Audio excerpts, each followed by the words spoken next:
Yeah, let's go roll. Let's go live so we can give them what they want. Hello, everybody. You know they're just waiting for Wes to appear on screen so that they can type in Chocobo. Yeah, there we go. In order to summon the joke. Oh, well, I guess we can't sing it. I was going to say sing the Final Fantasy victory theme. GC.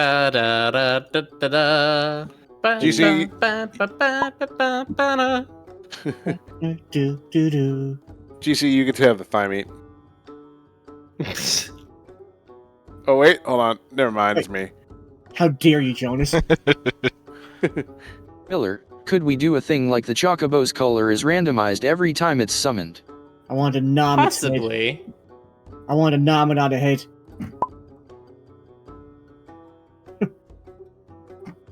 I have some idea for how to do that. I was doing that when I was trying to make a Haven Celestia game.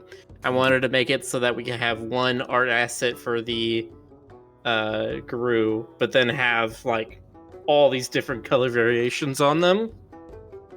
So I worked on some technology like that. Does Unity have like image transform functions like hue changes and stuff like that? Most of that is done in the shader, but yes, you could do Okay. something like that. I should probably get it myself. Like I've been meaning to do. Savage Shark says, "Oh, this is Hayseed Knight." Yes, this is Hayseed Knight. We've been playing it for a couple of nights. We're just getting into the meat of Chapter 3, so we're gonna get into that. Feels like it's going faster than before. Maybe No, just... it's going the exact same pace as before. Oh, yeah. No, it's just the first chapters are a lot shorter than the later chapters. I think, well, it's part of it, I think, is my perception, because we've been through this twice before now. It's like, it feels... Because also that the first couple chapters tend to be a little, like, light novel kind of content. Right. Where it's very... Heavy I don't know, very freely romantic stuff. But then, yeah, from chapter 3 on, it starts to get into, like, some more serious topics and concepts.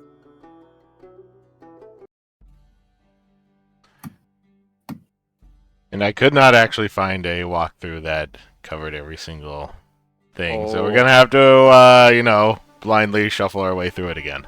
Winging it until Maxie shows up. Winging it. Hey. I get it. Okay, wandering aimlessly around the desert in an angry haze seemed like a good idea until it was obvious it was not. A quick glance back revealed a rather amused Sepp, waiting expectantly for Adder's unavoidable concession. So where were we before you did the thing where you try to embarrass me so I'll stop talking about a thing you don't want to talk about? Something, we're gonna wind up dead if you don't teach me right? Fine, I'll be lenient and take my share of the blame. I tried to teach you to read gazes in the same way Mom taught me how to do so when I was a fawn, but it's evident that I was already leagues ahead of you back then. Yeah, I'm a dumbass and a thick skull and I'm lanky and this is the closest my family's ever gotten to read. See, I ain't arguing or anything. Can we move on with the lesson now? Sepp stopped walking for all reply. Adder mimicked her, secretly congratulating himself for winning the argument somehow. Ignoring her traveling companion's silent rejoicing, Sepp stared at the ground until a cushion sprouted from it, fully formed and fluffy. Adder awaited his turn eagerly, but she didn't extend the favor to him, lest resting his butt on anything other than sand would weaken his resolve. Tell me, Adder, do you know why us gaze readers have survived so long? Why no one knows our names when our power is so unbelievably useful? Oh, man, more riddles? I don't know, man. I figure either you're good at keeping secrets or you end up getting torched every other week like the merchant. Close, but not quite. You are correct in one assumption, however. If a Barhun fortune teller was to say exactly what they heard inside someone else's mind, they'd be thrown into the pyre without any further questions. It's nothing quite as simple as that, no. There's a bigger reason why we, of all Sephi, have escaped pursuit. Even with our powers being so versatile and obvious, we are not infallible, nor irreplaceable. We weren't born to announce great prophecies or change fates. There was a brief pause. The gazelle harumphed solemnly, trying to signal that silence was out of the question. All right, Teach. What do we do with the stuff we find Flo out? if asks we when can't did Ader say take his shirt or off? Change it, or do Everything is nothing possible about in it? the realm of Sep's horny imagination. Nice. Our job consists of weaving histories, Adder. We take the broken bits and pieces that make up a past and tie them together to form a present. We learn and advise, for understanding the past is the closest anyone can get to predicting the future. These are our fortunes. So we're alive because we're a bunch of scammers making up tall tales. Got it. Mind if we skip to the important bits now? Ugh!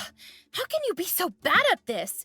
You're supposed to expand your mind, understand the heft and malleability of your abilities in shaping someone else's fortune, and realize how liberating the lack of your own preset destiny is.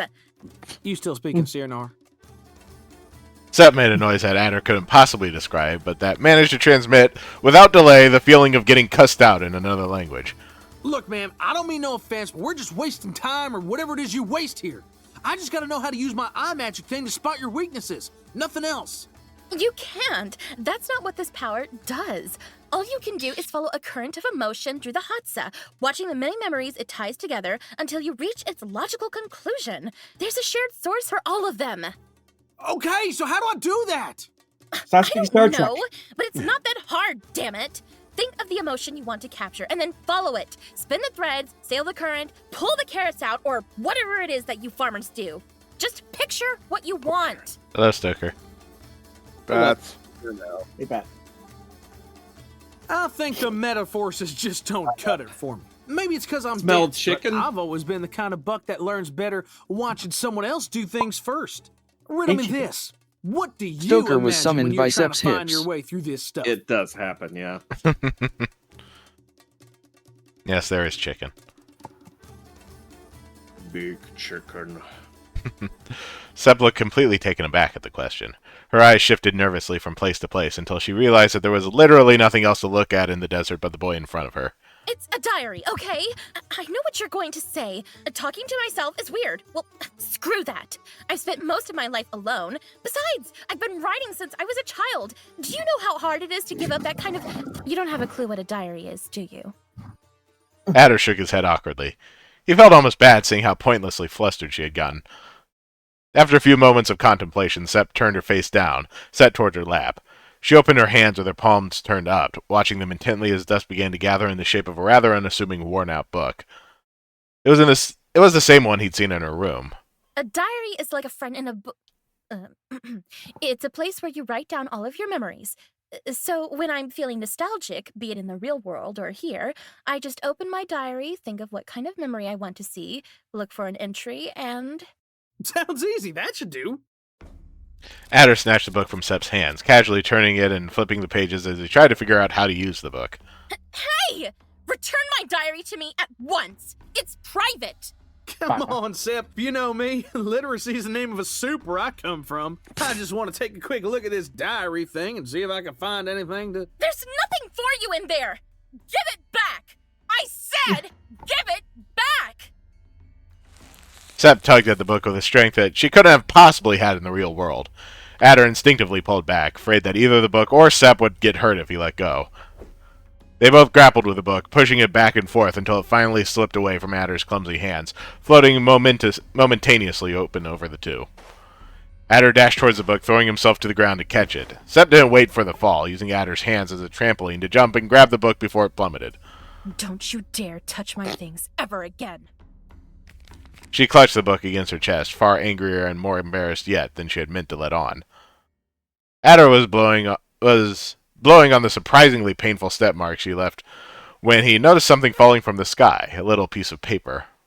It landed carefully on Adder's hands, of all places, as if inviting him to look at it. Sep, wait, you forgot a... The ground before Adder began trembling as a small dust storm gathered around the page.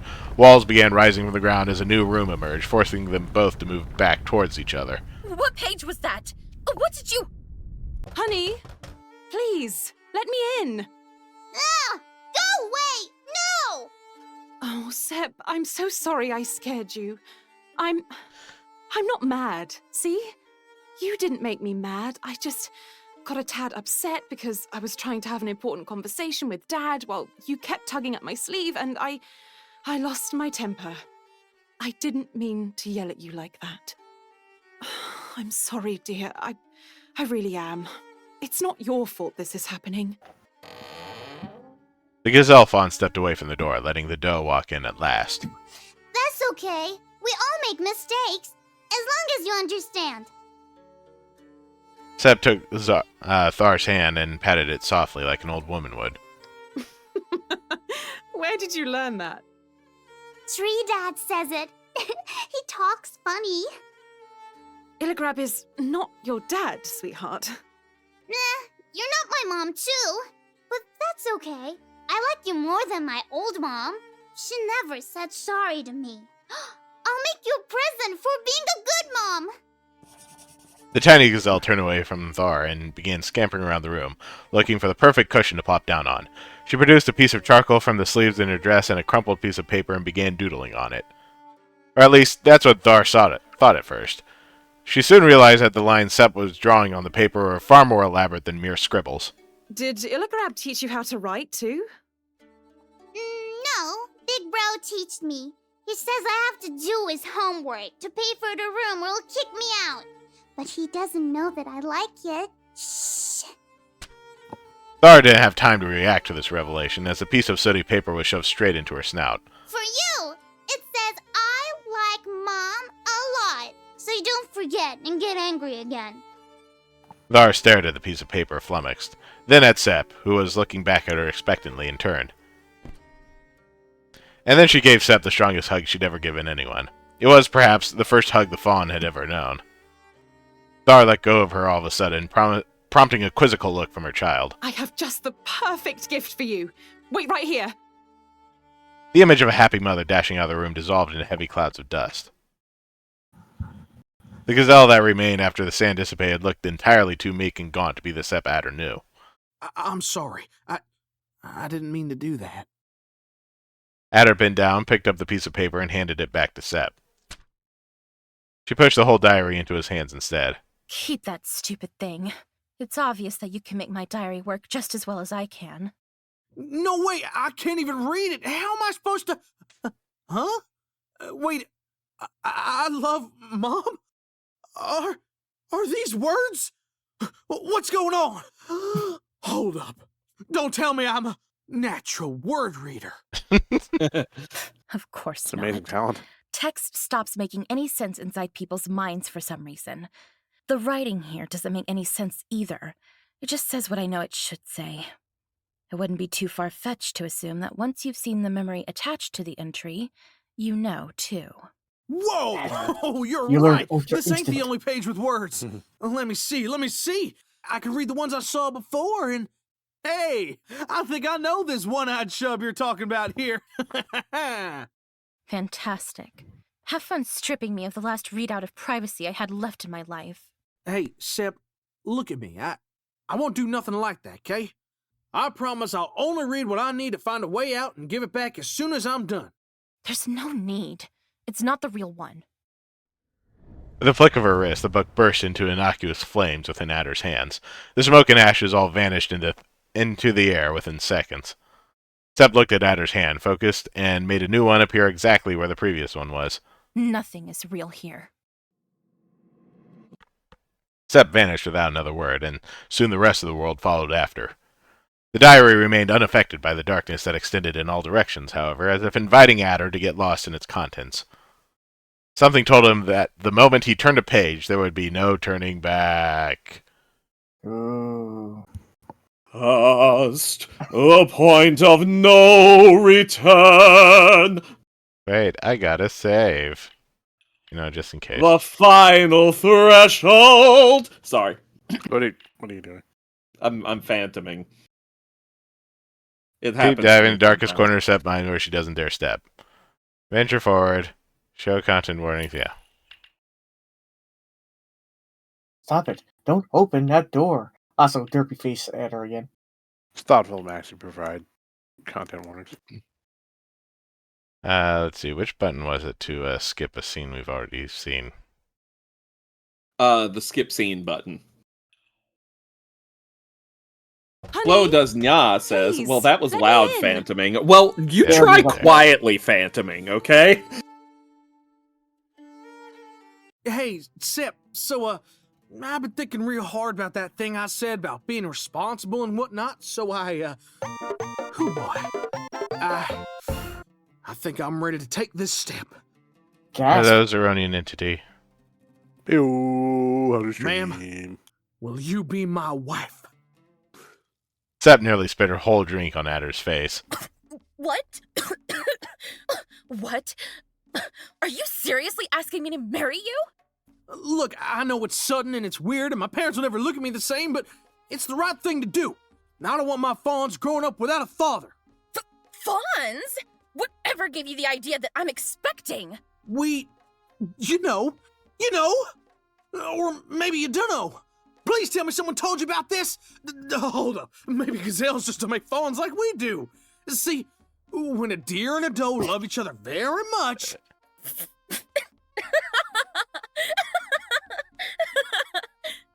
Hey, Sep, quit acting like a fawn. This is important. Come on, does it look like I'm telling a joke here?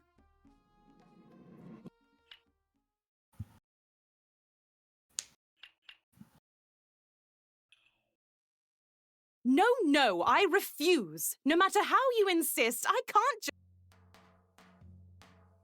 They started with a promising invitation, the massive nuisance at attending it would suppose for Sep.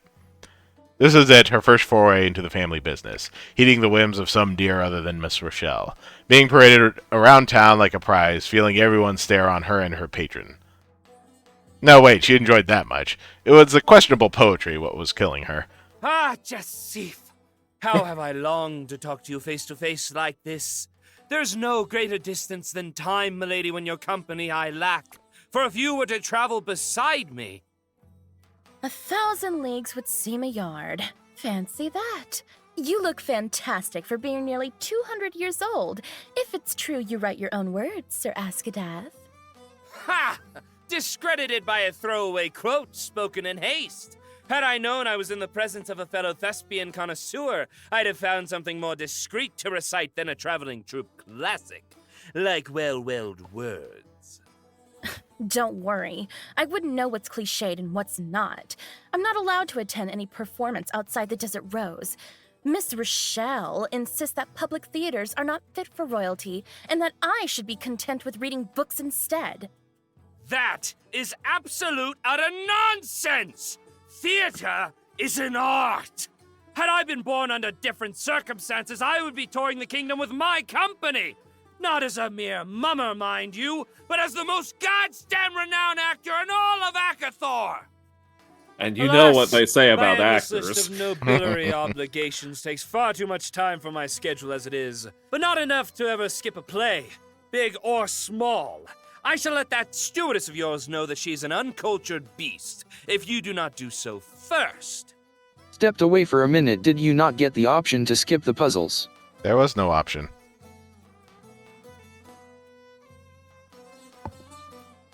Please don't.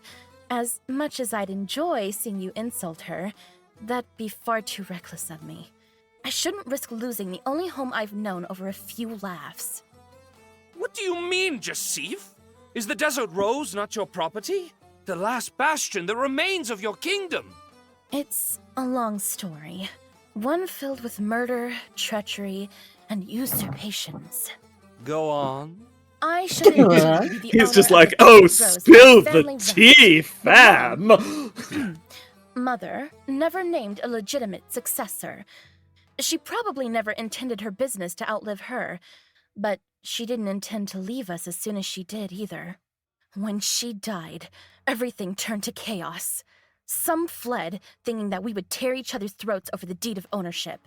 Some left, trying to clear her murderer's name. I stayed. Too young and too scared to know what would become of me.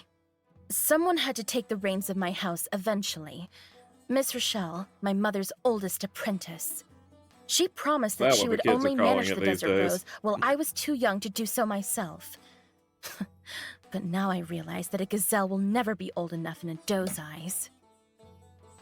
My chance to rule and my chance to escape both disappeared a decade ago, and so I came to a tragic conclusion. I'd rather see my mother's legacy stolen than destroyed, and I'm afraid that I was part of the deal as well. Your words feel as swords sunk deep into my heart, and yet their painful steel shines with the promise of change in your luck. I see now that meeting you was far more than coincidence, Jasif. It was fate! Yes! What else could it be? We are both exiles kept away from our legacy. Our reputations torn asunder by mistakes we made in our childhoods. You are not allowed to leave your palace, whereas I am not allowed to return to mine. But this shall not stand. If your evil stepmother has taken over your kingdom, I will find a way to restore it. And if your rightful mandate cannot be returned, I will found a new kingdom for you to rule. I thought you were her rightful mandate. Elbar turned toward the tower that led to the royal pathway. Sepp instinctively took a step back. Come now, don't lag behind! There is much to be discussed, my princess.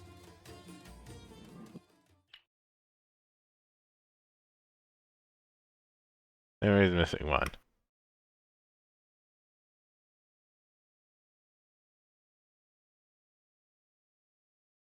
I don't see any button that says skip, Patrick. Dear Diary, if any other than me reads this, please burst him in the flames. Kill him. Wasn't there, wouldn't the skip button be dependent on you having, like, an older extant save, and wasn't there some issue Should with have that? gotten that at the beginning, but I guess it's because you no longer have the save. Yes, Literally that's exactly what I was, what it is. yeah. That's what we identified early on.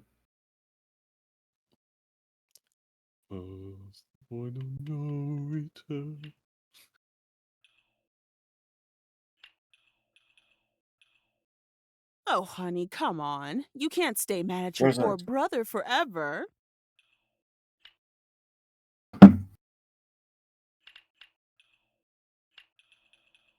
Oh, honey, come on. You can't stay mad. Well, you can do that, but then you miss the scenes. Oh, honey, come on. You can't stay mad at your poor brother forever. A memory recorded from a low angle, or rather that of a child looking up from her hiding spot behind a statue. She stared intently as the usual giant tree man helped a most unusual red man off his back. Welcome to the Desert Rose, oh wise merchant. I hope the road has treated you well. I've been looking forward to meeting you personally. Illigrab has told me many stories about you. I always knew Illigrab was a Yaltsin, but to think he would mingle with actual strumpets. Red, come on. I'm not asking for so much. 10 minutes. 10 minutes acting like a civilized person in front of Thar. You can stick your civilization where the sun doesn't shine! I was happy in the steppes, far away from all these senseless plots of yours! When will you get it in your head that I am retired?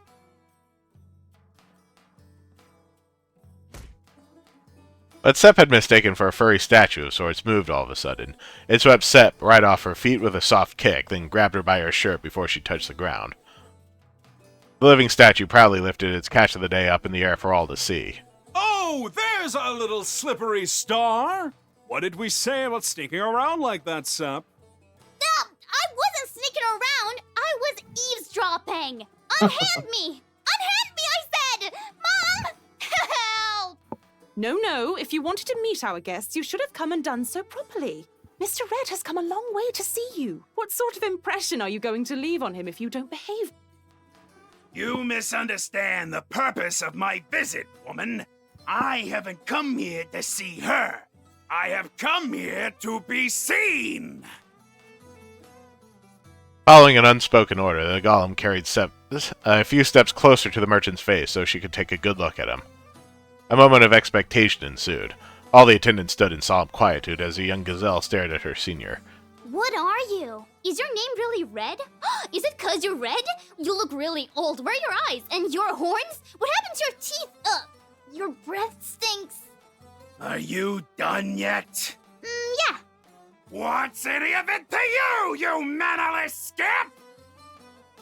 Said mannerless scamp startled so badly that she managed to slip away from the living statue's grasp. She immediately ran to hide behind her mother, nothing short of terrified. Shh, it's all right. It's all right. I apologize, Mr. Red. She can be a little overwhelming when she gets excited. Kids these days. In my day, we called that spoiled. And the cure was a good smack on the head with alongside of a cane. Isn't that right, Aina? Aina? Her nose twitched slightly, as if bothered by a certain smell. The faintest trace of emotion began forming on her mien as her snout wrinkled and her eyebrows rose. The look Aina had on her face when her eyes found Sepp again was awfully casual. It wasn't all that different from the expression any mortal would wear upon remembering they had forgotten to hang out their laundry for the last several centuries. The merchant's cane flew right into Aina's chest before whatever thought had passed her mind could take form, putting a sudden stop to both her approach and expression. Commiserations Taxi for incoming abducting in the right 5. child. We're done Yay. here. Yay. What? You're leaving so soon? I was hoping we could discuss... There is nothing left to discuss. Not until we have settled down, at least. Illigrab, is my old abode still free? You mean the Temple of Ereb? It was expropriated centuries ago. I mean, sure, you could buy it again, but it's a miracle it hasn't fallen apart yet. No one has tended to it since my grandfather wilted away. Perfect. I hate getting used to new houses. Come on, Aina. We have a lot of stuff to carry back home. Aina stared at Sepp a little longer before reluctantly following the merchant's footsteps. Is he always like... that? Oh no, not at all. He usually swears a little more. A lonely child wandered the dark and narrow alleys of Heirloom for the first time in her life. The rainy season had left a misty fog that covered her escape, a welcome assistance as her hooves kept slipping on the wet mud, leaving a clear trail to follow. But then again, who would ever look for her? She was alone. That's why she had left, searching for something. Someone. Anyone who would understand. At last, she found two gazelles gathered under a balcony, warming their hands with a half-exchanged fire hidden under some bricks. Sepp took a deep breath and then a step. Tasakurmat. Excuse me? Oh, did I pronounce it wrong? I'm so sorry. I haven't practiced my Basakted in years. Here regards you. May we share the fire as siblings? You are welcome to sit down? If that is what you're asking? Sepp nodded, flustered, and then made a space for herself on the ground between them. The two gazelles exchanged uncomfortable glances. So, what brings you here, little one? Did you get lost on your way back from an errand? No, I just felt like doing this. I wanted to see what the city was like at night. Ah, so this is your first time outside after curfew. No wonder you're so nervous. Worry not, you have come to the right people. Listen, the key to making it home in one piece is keeping your feet nimble and your fire low. Avoid the moonlight as much as you can. Deer can see better than us in the dark. Come on, that's just hearsay. Capitat it is. Guards always see you before you see them. And if one finds you, you have to play dumb. And I mean really, really dumb. They are paid in Cetipas and would rather send you off on your way than waste time walking to the dungeon and back. By the way, if you fancy a drink before going back home, there are a few friendly taverns just around the corner. No one will say a thing if they see a gazelle walking in. Not like you'd need him. You look like a doe in that. What do you mean? My horns are right here. See? Don't mind him. He's just jealous because his masters are a cheap lot. Those are some really good hand-me-downs, though. What house do you work for? I don't work for anyone. Well, I mean, I kind of work in the Desert Rose, but not really. Val isn't paying me yet because she says I'm still training and I have a lot to learn, and... The older gazelles looked at each other, horrified. We have to do something, right? This is like 10 different kinds of illegal. Wait, we shouldn't just jump to conclusions. I love the expressions on the kind gazelle. Hey, kid, can you tell us what you're training for exactly? I'm supposed to be training to become a dancer, but actually, what I'm really training for is becoming the next Jacif. I will restore or honor to what it once was. The next... Oh, my son! You should have said so sooner! To think that the Jacif would spend our precious time scampering through dark alleys and huddling around a doused fire with us mere servants. Don't encourage her, you iskap! You are the only iskap here! Bow your head and apologize, Nuth! Don't you feel ashamed for teaching our son how to sneak like a street shrub on our first night outside, instead of showing her the proper path for a monarch? I know it's not what he said, but when I wasn't looking at the screen to see the text, I thought he said, bow your head and apologize, MILF.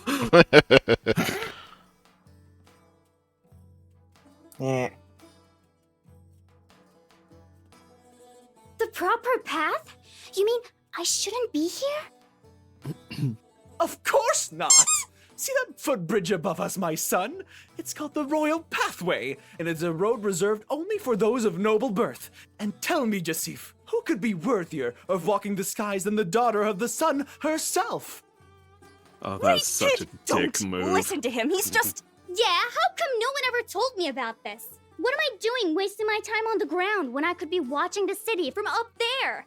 Right? What a Come with fucking me then. shithead. I'll show you to the entrance. You two seriously have nothing better to do tonight than to make fun of a kid? You know, I usually turn a blind eye on petty things such as barhand escapades after curfew, but incitement is a far more serious crime. Guards! Sir Puntalos, please! It was him and him alone. I was trying to stop him, I swear! You can play the blame game all you want in the dungeon. Take them both. Aw. What are you doing, Illigrab? Let them go! They're my friends! No, they're not. I heard the whole thing, Sep. They were just laughing at you. Wait, were you following me? How did you know I ran away from home? Who told you? That's not the matter at hand here.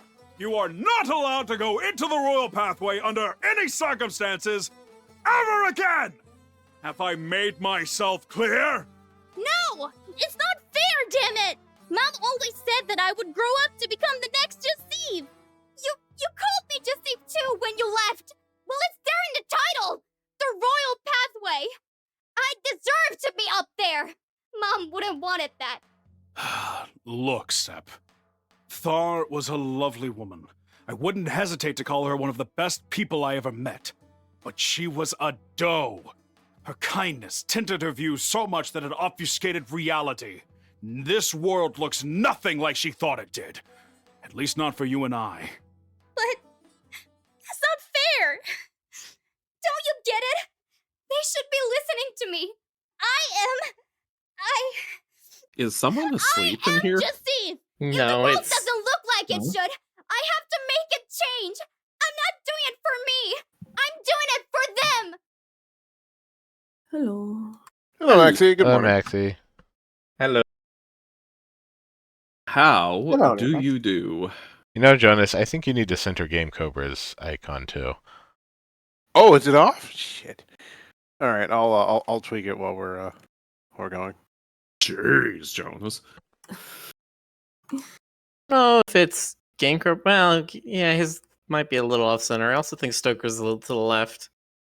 All right. It's like GameCorp's a little to the right, Stoker's a little to the left, and then when you have them bunched up together, it's like they're canoodling below the bottom of the frame. Of course. We're the Hey horror there, brothers. GC. Hello, Horde. How you doing there, GC? am I too close to you, GC? Is this too close? Yes, so that's too close. And horror dots here. We're a bunch of horror dots. Horror dots. Just let me know if this makes you uncomfortable, GC. Good night, everybody. No. Why can't anyone understand that? Ilgrap had her head as softly as he could. There is someone who could.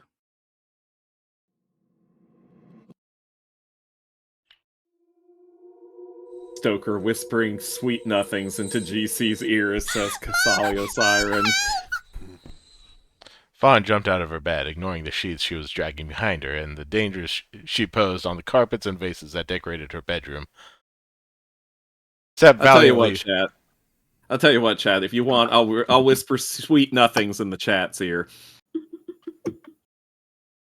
Sep valiantly ventured into the dark corridors where a child's nightmares always lured near.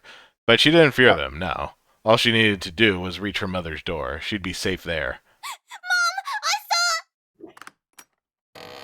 There was nothing at the other side of the door but an empty bed looking over a dusty moonlit chamber. The little girl observed the room from the threshold, afraid of stepping in. Until a mirror told her that she wasn't a little girl anymore.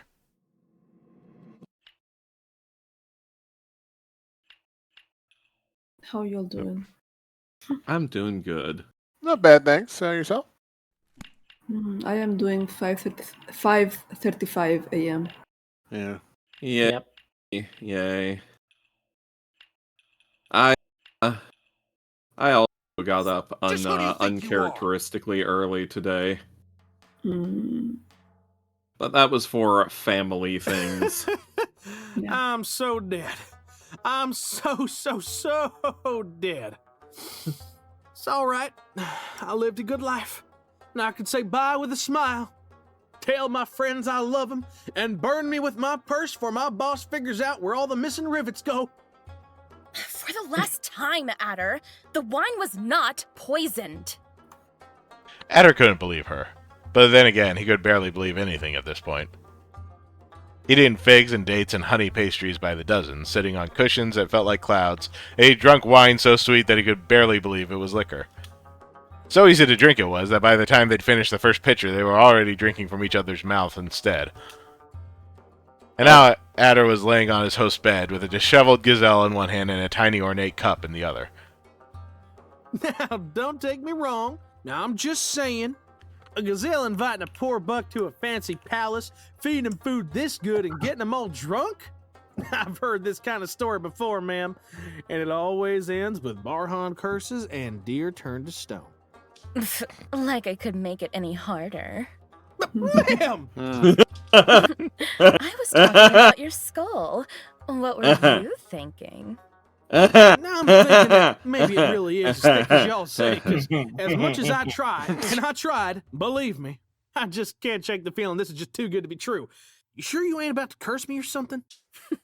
So what if I am, What if it turns out I'm a Sephi and I put a spell on you? Isn't it a little too late to run? You know what? I think I just let you do whatever you want to me at this point. Just don't leave any mark. Adder, please. That's beyond Foreshadowing. inappropriate. Whatever happened to the shy boy I took home today? You served him wine, ma'am. He drank it, and now that he's drunk it, he's drunk. And that really makes him feel like telling you how pretty your horns look, and how cute your fluffy little tail is, and how much he loves your hip-shaking, earthquaking, heart-melting butt. So that's just the wine talking, Not a chance, ma'am. Adderson, son of Gerfoth, says what he thinks all day, every day. Wine You just sure makes do, him say it a Adder. little louder. You sure do.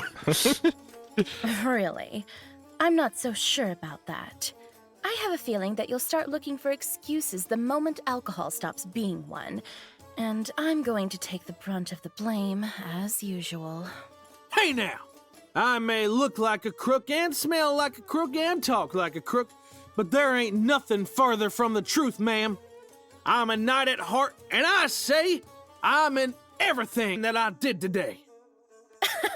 A night, you say? Never mind, you are drunk. Adder took both of his hands to his mouth, effectively hiding his whole face instead. You didn't hear any of that. Oh, I most certainly did. How could I forget I was dining with Sir Adder? No, Lord Adder, perhaps. Milord Adderson of the Highfield. It's Adderson of the upper field, and you're the last person in the world that gets to make fun of me for wanting to be something I ain't, Sep. At least I have the decency to call myself Jasif before and after 2 cups of wine, and so should you, before you slip and tell someone. Don't you worry your pretty striped face. Your secret's safe with me. I won't tell nobody you're a Sep if you promise you won't tell them I'm a horn eater. I refuse to make any such promises unless you can prove your aptitude for keeping the secrets you've stolen. Huh? What's that? You think I'm gonna go and spill the beans the moment you turn around? Alrighty then. I dare you to come at me with any kooky spooky mind-reading magic stuff you got. My lips are sealed, ma'am. I won't. He's not going to spill the beans as soon as she turns around, because as soon as she turns around, he's going to be real distracted. Is that so? Then brace yourself, Adder. I'm about to show you a millinery memory-altering technique. A waterfall of wine fell on Adder's face. I like that dirt face again, as soon as she said that. Adder felt a longer tremor than usual as a memory disappeared. A piece of the wall fell, followed by another and a dozen more. A thin breach formed in her defenses, casting a single sun ray into the darkness. It wasn't nearly big enough for his hands or his head, but that was, without a doubt, the way out of her heart she had promised. He hadn't taken 2 steps towards it when he halted in place, paralyzed by a thought. Adder knew that if he walked out there, Sep wouldn't let him inside again, ever. But was he truly ready to leave? Did he really know enough to face her? Perhaps he feared giving Sep an incomplete I've answer. never tried ending this section without all of the memories. Does it alter the story significantly? It removes a few options. Like, you wouldn't have a few options anymore. Perhaps he feared giving Sep an incomplete answer. Perhaps he just wanted to take advantage of her trust. Be it as it may, Adder turned away from the breach and opened the diary once more. At least he would know where to go if he finally wished to leave. I originally wanted to make like 2 different endings, depending on whether you got all the memories or not. But that takes money.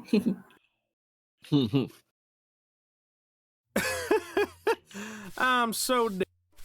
It's not often that Adder gets to take a good look at his back, much less while he's sweeping the entrance to the temple. It would seem, however, that this memory started with someone staring intently from a distance.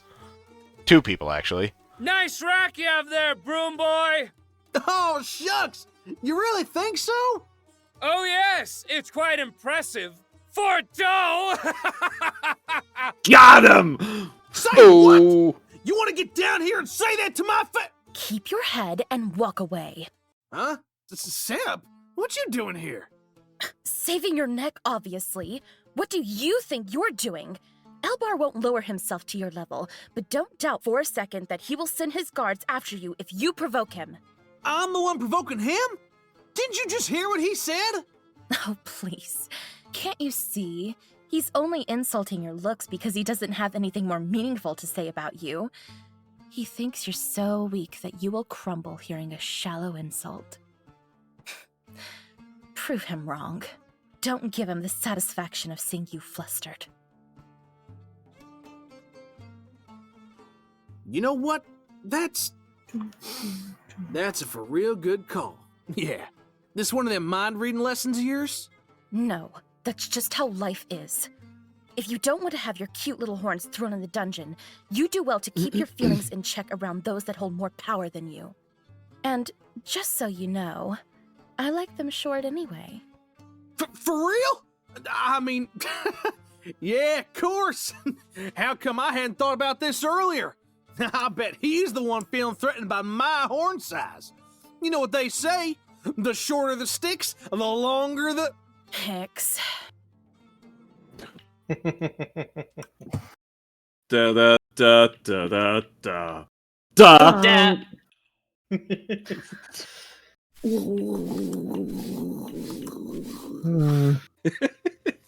Wine, candlelights, and the distant music traveling from the main hall to the upper floor. A setup like no other for a romantic evening, completed by a slightly inebriated monarch and a captain of the guard leaning against each other. I will have you know, Sir Askadath, that you are exceedingly handsome. Egad, a compliment from my princess. So refreshing and so rare. I feel like the sweetest fruit on a tree has fallen straight into my hands. What have I Really done thought to he was deserve just such gonna say, I unusual feel like the kindness?" sweetest fruit on the tree, and I was gonna say something. He sure. Look, he is definitely not the sweetest fruit. Not the sweetest. No, but he has a fruit. Yeah, that's true. Well, I was thinking that you spent so many nights in my room, and yet your hands haven't wandered even once. But of course, I am a knight before I am a man. Love is the prize and the contest, and I know that only defeat awaits if I act too hastily. I feel that it's been quite long and proper now, however, and I'm afraid my heart is not quite as strong as a trained chevalier's. I warn you, Jasif, I am known far and wide for my passion. My vigor knows no match in all of Akathor. How curious. I have heard similar things about myself. Shall we try and see who's truly the best between us? Do you truly dare? Very well, my dear. We shall burn together in the fiery pits of love. The ground will tremble with the potency of our embrace. But not today. Elbar steepled his fingers. I have a headache. I have a previous engagement. Next time, however, I will bring you the loveliest flowers and the fanciest incense, and we will have a night that will surpass your wildest maiden dreams. Until then! Elbar scrambled to his feet and hurled himself out of the room without any further explanation, nearly taking the door with him. And one may think that perhaps this was an offense, that leaving your lover in the heat of the moment would be off-putting to say the least. But no, Sep remained very much unfazed. She was smirking to herself, in fact. I'm going to join Knock. the. Was that Sir Askadath running through the corridor just now? I get the feeling he's been compensating for something. I'm going to let you in on a little secret. I don't ever remember writing Elbar. To write Elbar, what I do is I always read like a bunch of nightly poems and books and stuff, and then I just kind of like blank out, and suddenly there's Elbar. I thought you were just you were about to reveal to us that, like, Cam just burst in one day and just started playing this character and just making up all the dialogue himself, and you were just like, alright. Cam wishes he could even pronounce the things I write. No, you said, I love you, Cam. Give me 1 second, I'll be right back. Pleasure. 10-4. It's good music. It is. This is the music of the good. Did you say this is the music of the good? Yes. Okay, just making sure. So, Maxie, you looking forward to GTC? I'm looking forward to seeing my friends at GTC. That's but like, generally, I just stay like in the Yerba Buena Gardens, just laying down all day there because I don't like it inside the actual gardens. That's fair and valid.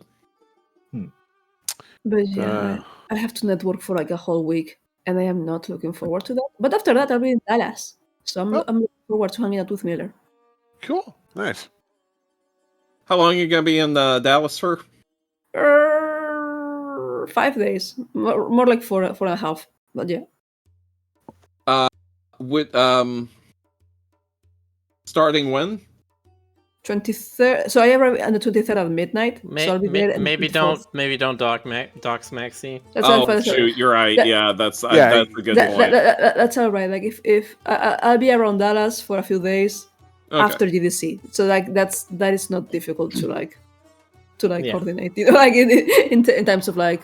I just don't want to be on stream and be like, okay, we're going to be at this location at this day at this time and this hour. Definitely This is my social security number, my mother's maiden name, my blood type, and the letters on the back of my credit card. I'll be in Dallas at this time, this hour with the dragon fursuit. Definitely, yep. That's how you will recognize me. I'll be a dragon, 100%. Yep. That's totally that. This is a list of my worst fears. Oh no, you just have to play the Hayseed Knight for that.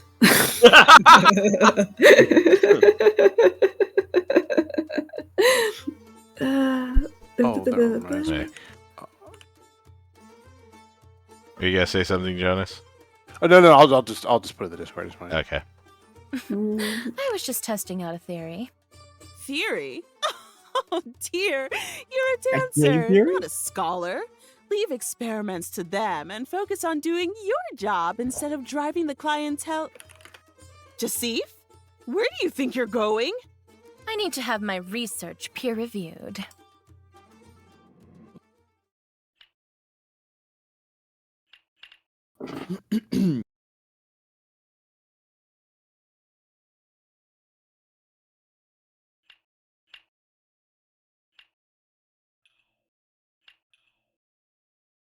Hey, Sip. I've noticed that Ader changes expressions on the side of the diary. Yes. Yeah, he and Lynn both make weird faces. Whenever, like, it's random, so it's not related to anything you're reading. It's just randomly changing faces.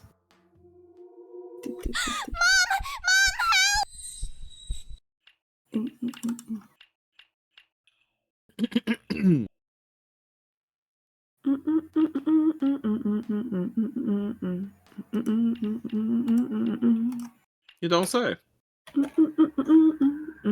Focus on your breathing. In, out. Good. You continue Don't to not stop. say. Keep your eyes on me.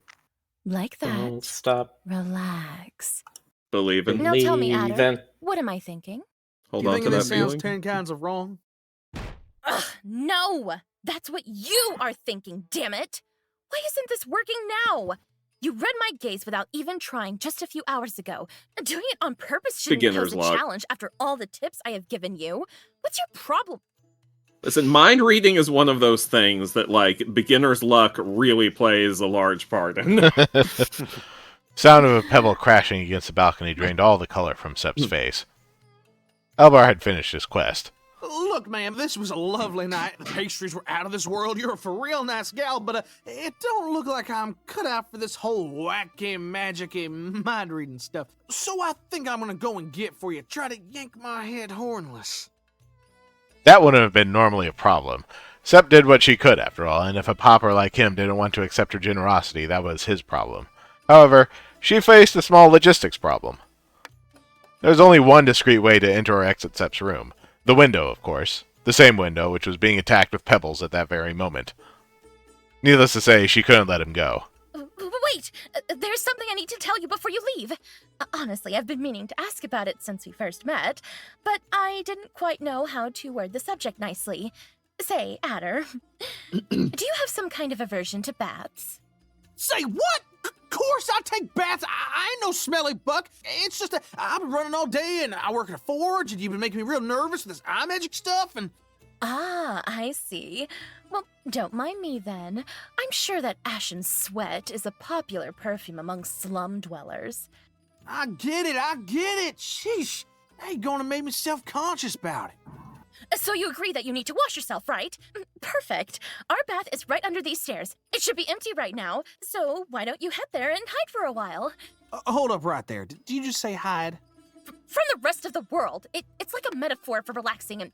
Ugh! Will you just go and stop stinking up my room already? Yes, ma'am. Adder sobbed a little as he sneaked out of the room. Wow, did you hear him say it too? Yes. That's new.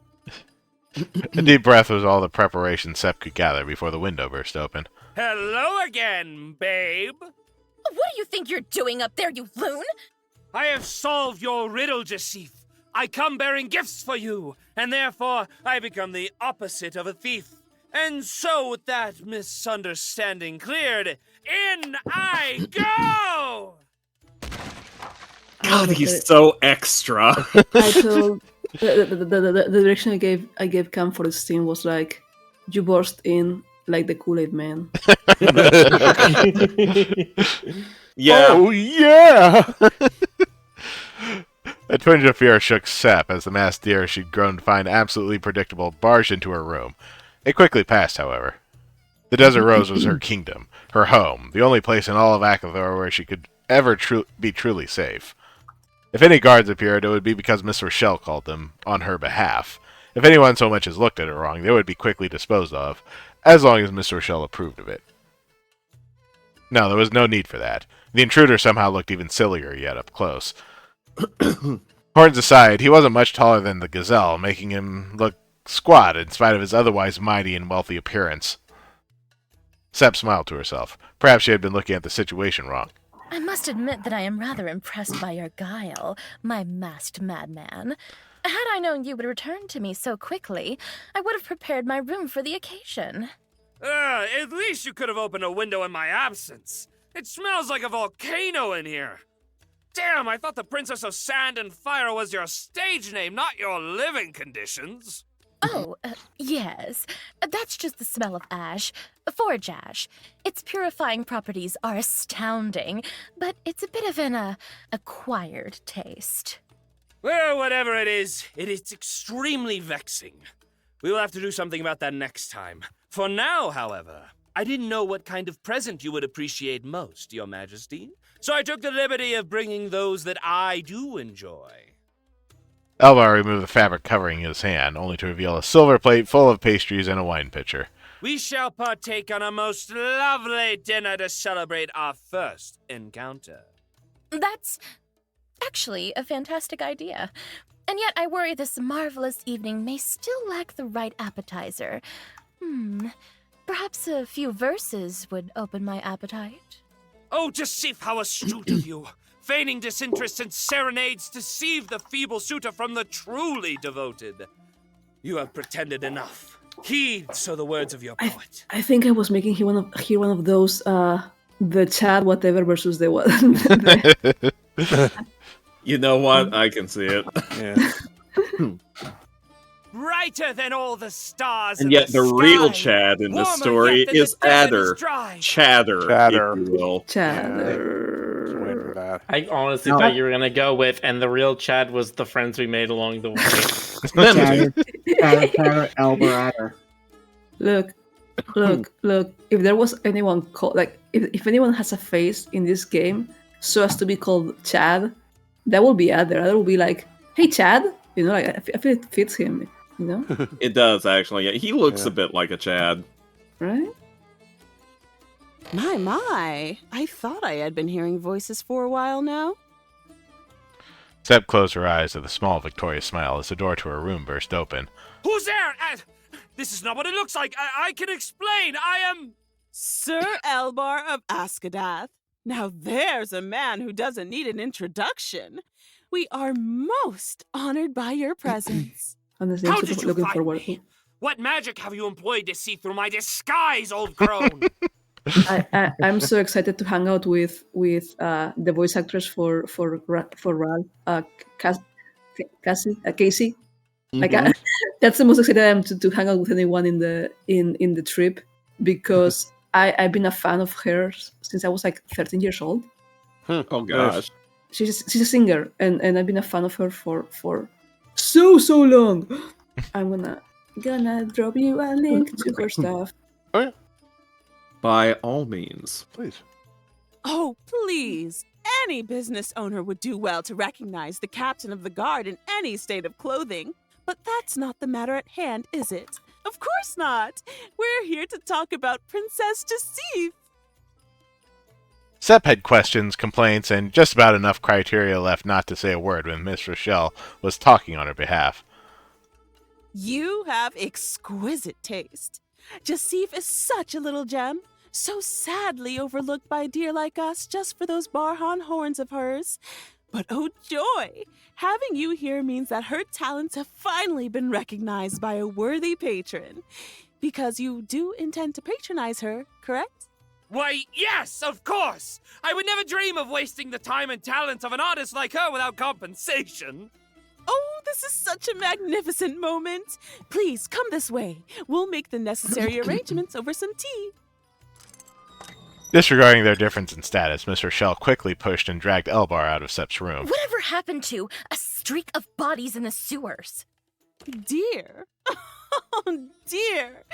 Taylor could never get his hands on this one. Miss Rochelle slammed the door shut, sucking all the noise out of the room for a second. Finally, a moment of peace. For Sepp, at least. Taylor. The mere mention of Heirloom's most infamous moneylender's name sent invisible shivers down Adder's spine, but the realization that he was, in fact, her so-called brother paralyzes every thought. You know, Taylor doesn't appear in this chapter because I hadn't yet decided that I wanted Taylor anymore, so Taylor was added in after the fact. Like, he was one of the last things I added in chapter 3. So, like, after playing before releasing chapter 3, I mean. So, yeah. Oh. He used to be, like, just mentioned throughout the story before chapter 3 came out. Perhaps he hoped it was another Taylor, because if it was the same Taylor, he would inevitably hear about the trial, and if anything revealed in it about Adder and Sepp, then someone would find a rotten hunk of yellow venison hanging from his hooves. Adder briefly considered his options before realizing that he was about to die either way. May as well have fun in his last moments. Sepp seemed to agree as she quietly took a cup from the drawer and began pouring wine into it. After a few moments, the door opened once more, quietly this time. Sepp didn't need to look to know a completely soaked Adder just entered the scene. Oh boy! Soap! You know how long it's been since I last saw some good darn soap? I smell so fruity that I'm making myself hungry here. And look, my clothes are super clean now too. It sure was hard getting all the grunge out of them, but I think I managed. Tell me you didn't wash your rags in there. Okay. Sepp hid her face within her hands, seeking to cease to exist for a brief moment. I just went and messed everything up again, didn't I? See? I gotta get the hay out of this place before I end up setting your room on fire or something. No, it's all good. I just need a good excuse and a refill. You want one too? An excuse? A cup, you moron. Adder began sniffing the cup Sepp pushed towards him. Oh, darn. Check this thing out. Looks like tar juice. You drinking poison or something? It's Northern Mold wine. Pretty much the same thing, if you ask me. Wine? Whoa! That's the real stuff, huh? Way out of my budget. Sure hope this ain't no scam now, because there ain't no way in Doc and I can afford this. Unless you're really taking rivets this time. Oh, please, that joke is getting old. Just relax and make yourself at home. You're my guest tonight, which means that anything in this room is yours for the taking. Anything? Ooh. Single insinuating eyebrow should have told Adder all he needed to know, but he was much too preoccupied with the pastries laying on the silver plate. I was about to say, he just picks up that lantern in the background and books it. Well, guess a little sip won't hurt.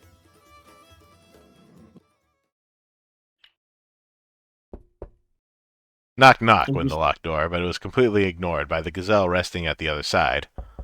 The knocking continued at an eager tempo specifically designed to annoy Sepp into giving up, but she was far too cozy to mind. Knock, knock, knock, Jacif! Open the door! It's me! There is no...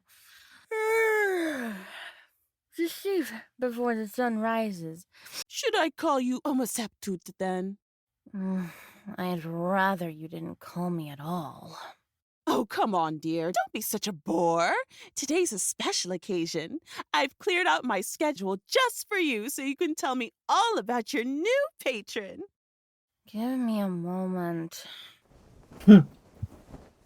Sepp rolled towards the edge of her bed with a speed that wouldn't have been out of place in a snail race. She managed to gather enough momentum to just barely defeat gravity and get up. Getting dressed was important, of course, but if she was to survive a lecture so early in the morning, she needed to have a hearty glass of juice. Fermented grape juice, to be precise. As she poured her favorite tonic, an oversized pair of arms surrounded her waist, pulling her into a warm embrace. I need to say, sleepyhead. I made Adder's chest bigger for this update. Yeah, I think. Hell yeah. Good. What? The illusion of comfort was broken all too soon. What do you think you're doing? Giving you a nice good morning hug? Here! I mean here! What are you doing in my room so late? Or so early? Or why are you naked? Do I have to explain that part? Yes, please, in great detail. You looked all teary-eyed when I was leaving, and then you asked me to stay, and you looked so sweet when you pulled on my hand. I just couldn't say no to that face, and... Shut up! I did what? How do you reckon anyone gets to this part and still has the gall to ask me, like, did they do the thingy? Did they? Because in the modern era, media literacy is plunging to all-time lows. Okay, but like, do you have any kind of literacy at all if you get here and still have to ask? Can you even read? Also, rude. Don't ask questions like that, please, audience. What's taking you Okay. so long, Jacif? Who's that talking over there? Is that your ma? No! That is none of your business, Raoul! Don't start with that ugly business talk again. I thought you'd be in a talkative mood today of all days. Don't think I didn't see all that wine. Yes. Did you hear that? I was drunk. I was tired. I drank more than I thought I did, and that's why I asked you to stay. That's it. Don't get any weird ideas. Me? Nah. I wouldn't get my hopes up or anything. Good. Now get out of here before she... Hold up! Let me put something on first! Oh dear, you should have mentioned you were already celebrating. That's okay. Don't rush on my account. Both Adder and Sepp remained frozen for a few more seconds as they heard her walk away. Well, she seems nice. Get out! Adder jumped out of the window half naked. Somewhat more naked than he was when he arrived, at least. It's only then that Sepp noticed a shaggy piece of blue and white fabric lying on her bed. Hey! Come back here this instant! You... Whew, I just left and she's missing me already. It's too bad that the character's art does not always reflect the text. He's wearing his underwear. The fuck do you want me to do? I think you know what we want you to do. Hold on. Speak for yourself. All right. I am speaking for myself, thank you. None of this wee nonsense. A tall bridge rose from the sands. Listen, all it takes is 2 people to make a Wii, one if you're royalty. Therefore, if at least one other person agrees with me, I'm still speaking truth. Or if you are royalty. Or if I'm royalty, which, you know, maybe I am. Stoker's the Prince of Darkness. That's right. I'm a very spooky bat. Hear me roar.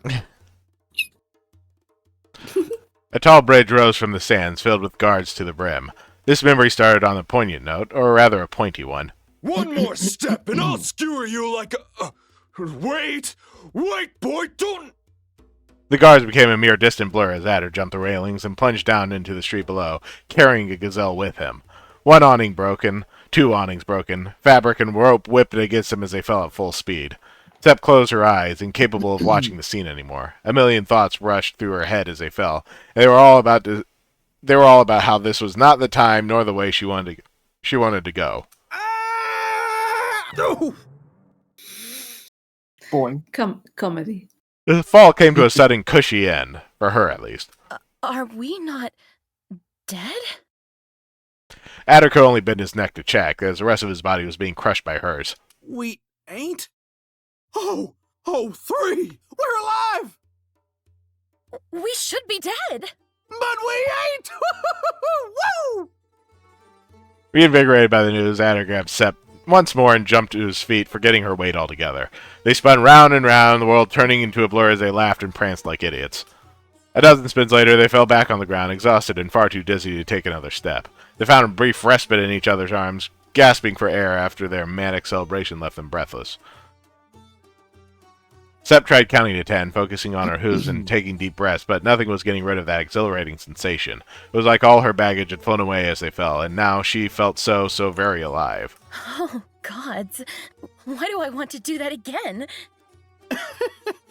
What was that thing you said the other day? You sure hit your head hard? Just what are you made of, Adder? I'd swear that normal deer aren't supposed to ram straight through walls, or read gazes, or survive falls like this. He's half cartoon character. On his mother's side. Who cares? All you gotta know is that Adder could do anything and more. You hear that, guards? You should have kept an eye on the one-eyed buck. Ha ha ha! And here I thought you had lost your backbone. Don't know about my backbone, but I nearly broke my tailbone because of you again. Give me back my cape, you thief. Take it off me then. Sep stretched her arms out and then laid them back on the pavement. Bed eyes was a vastly insufficient term for the look she gave him as he tentatively moved a hand toward the fabric covering her shirt. What's wrong, Adder? Can't you untie a little knot? Hey, is it bed eyes or bedroom eyes? Because I'm I've heard both. So mad at you right now. Okay. Like, whoa, so mad. Can't stop thinking about all the things you've done to me. Really? You don't sound very mad. I think both are equally acceptable. Like I said, I've heard it both ways. Acceptable? I don't get it. Oh, yeah? Yeah? You don't know just how mad you made me, Missy. I'm so mad. So mad. I could just... So help me, I could just... Adder pressed his face against Seb's, getting so close that their noses touched. So mad you could just leave me hanging. So mad I could just go and do something for real dumb right now. I mean, can it be dumber than jumping off a 5-story tall bridge? That depends on where you stand on asking the gazelle way out of your league to let you kiss her again after swearing you ain't a horn-eater like 100,000 times and getting kicked out of her room in the morning, ma'am. Her position on the debate was grabbing his face softly and drawing him closer. There was nothing fancy about the kiss. It was, in fact, objectively bad and even worse to watch from the outside. Adder's previous experience in romance, or rather his lack of, had been underscored by the previous night, but was made all the more obvious for the lack of wine to mitigate their quality standards. This may be the smartest thing you've done in the time I've known you. Cut me some slack here. You've only known me for like 2 days. A year and 2 days. See, now I'm gonna kiss you again just so you can't make fun of me. He was wrong. She would make fun of him for that kiss, and many of the kisses afterward, for they were honestly worse for his involvement. After all, history has never known any such thing as a deer born good at kissing. But that could be fixed easily.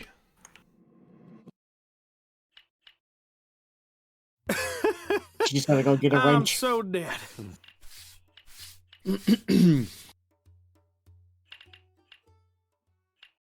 Derp. Derp. Adder derp.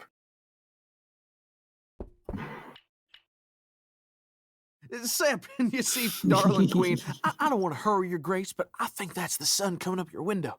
You sure you don't want to go grab some scissors? Ugh, will you just shut up for a minute and let me concentrate? I'm almost done figuring out the knot. Right. That's great and all, but I don't think my boss is gonna take I was kind of tied up for an excuse. Really, though, stall my arm off if you got it. Just don't let me get to work. She might. Jacif, guess who? Oh, for the love of... Rel! Isn't there anyone else waiting for you to ruin their morning? As a matter of fact, there is. So open up, sweetheart. I'm a very busy doe. And so is your patron. Don't think you can come and demand my time whenever you feel like it. I'm busy as well. Far too busy to open up right now. That's okay, love. I brought my keys this time. Sep looked at Adder. Adder looked at the ropes. The ropes looked at Sep. Sound of a key struggling against the lock sent them both into a frenzy strong enough to make Adder break free all on his own. Then it was time to panic.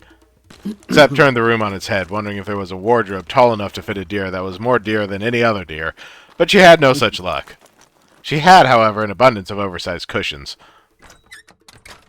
The door finally opened up, revealing a doe with an apparently pleased expression, which threatened to break into ire at any moment. Miss Rochelle looked left and right, clearly hoping to find something, or someone.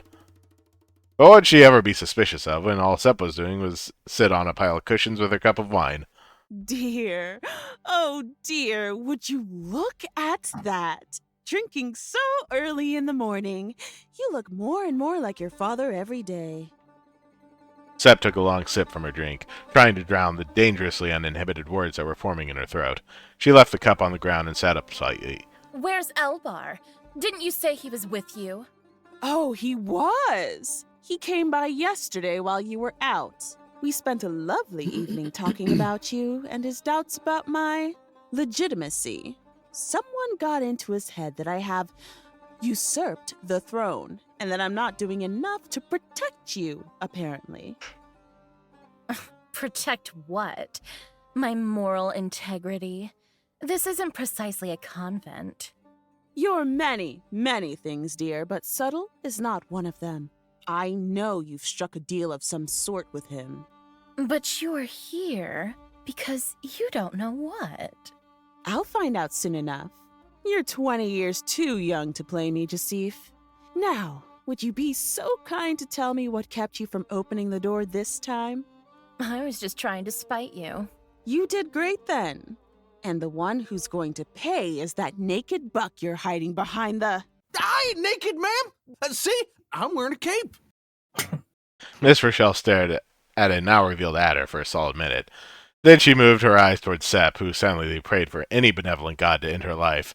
Can't say I've ever understood your taste in men, Jasif, but this one definitely bears the palm.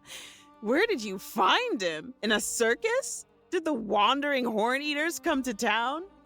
Hey! I ain't... No. Adder didn't finish that sentence, for all the evidence pointed to the contrary. That's okay, sweetie. Better deer have fallen victim to Jasif's charms. Better looking at the very least. The doe walked towards Adder with a huge smile on her face. Adder walked back slowly. Smiles like those had never been good news in his life. Oh dear, what's that face for? Did she tell you something bad about me too? No, ma'am! Never seen her do anything but sing your praises. Sing your praises, he says. How charming. Let me guess. You're one of those naive country fawns that get corrupted by the glamour of the city and then never dare go back home. Just think what your parents would say if they saw you here. For a moment, Miss Rochelle's eyelids drooped a little. For a moment, her words sounded a little bit too honest.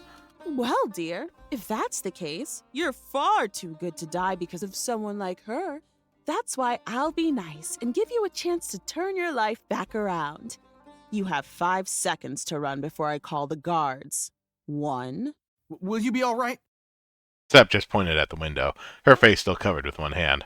2. On the count of 3, Adder disappeared. Well, he seemed like a nice enough sort. I bet you would have broken his heart one way or another. Wait a second. I don't get it. Why was Adder tied? He fell and got all tangled up while they were knitting. Oh, Adder. That kind of stuff happens to me a lot too, you know? I certainly hope not. Lynn!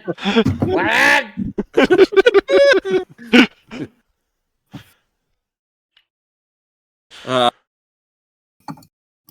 Quietude. Just complete, utter silence. Heavy. Very heavy. About as thick as a sheet, covering the entirety of Sepp's room.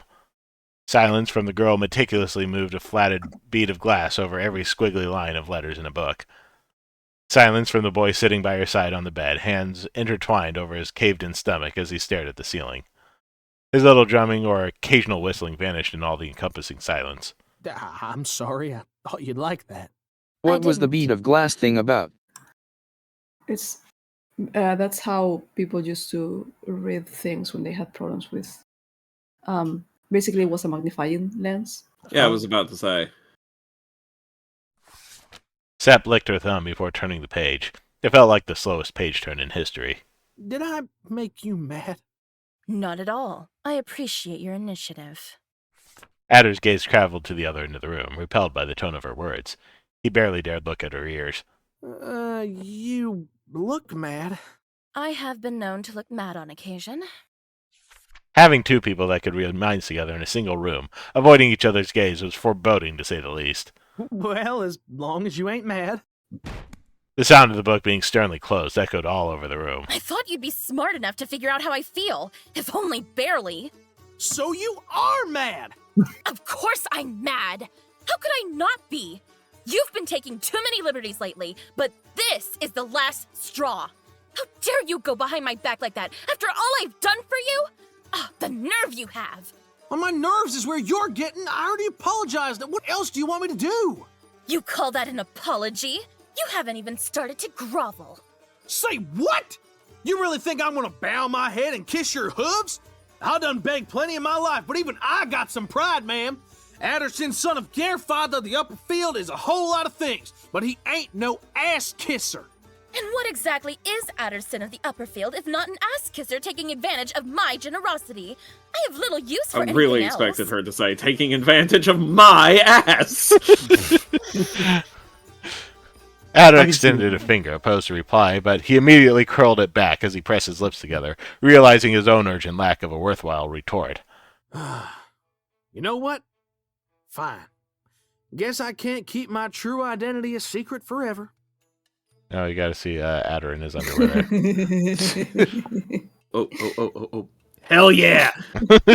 Look. I am committed to accuracy. Very nice.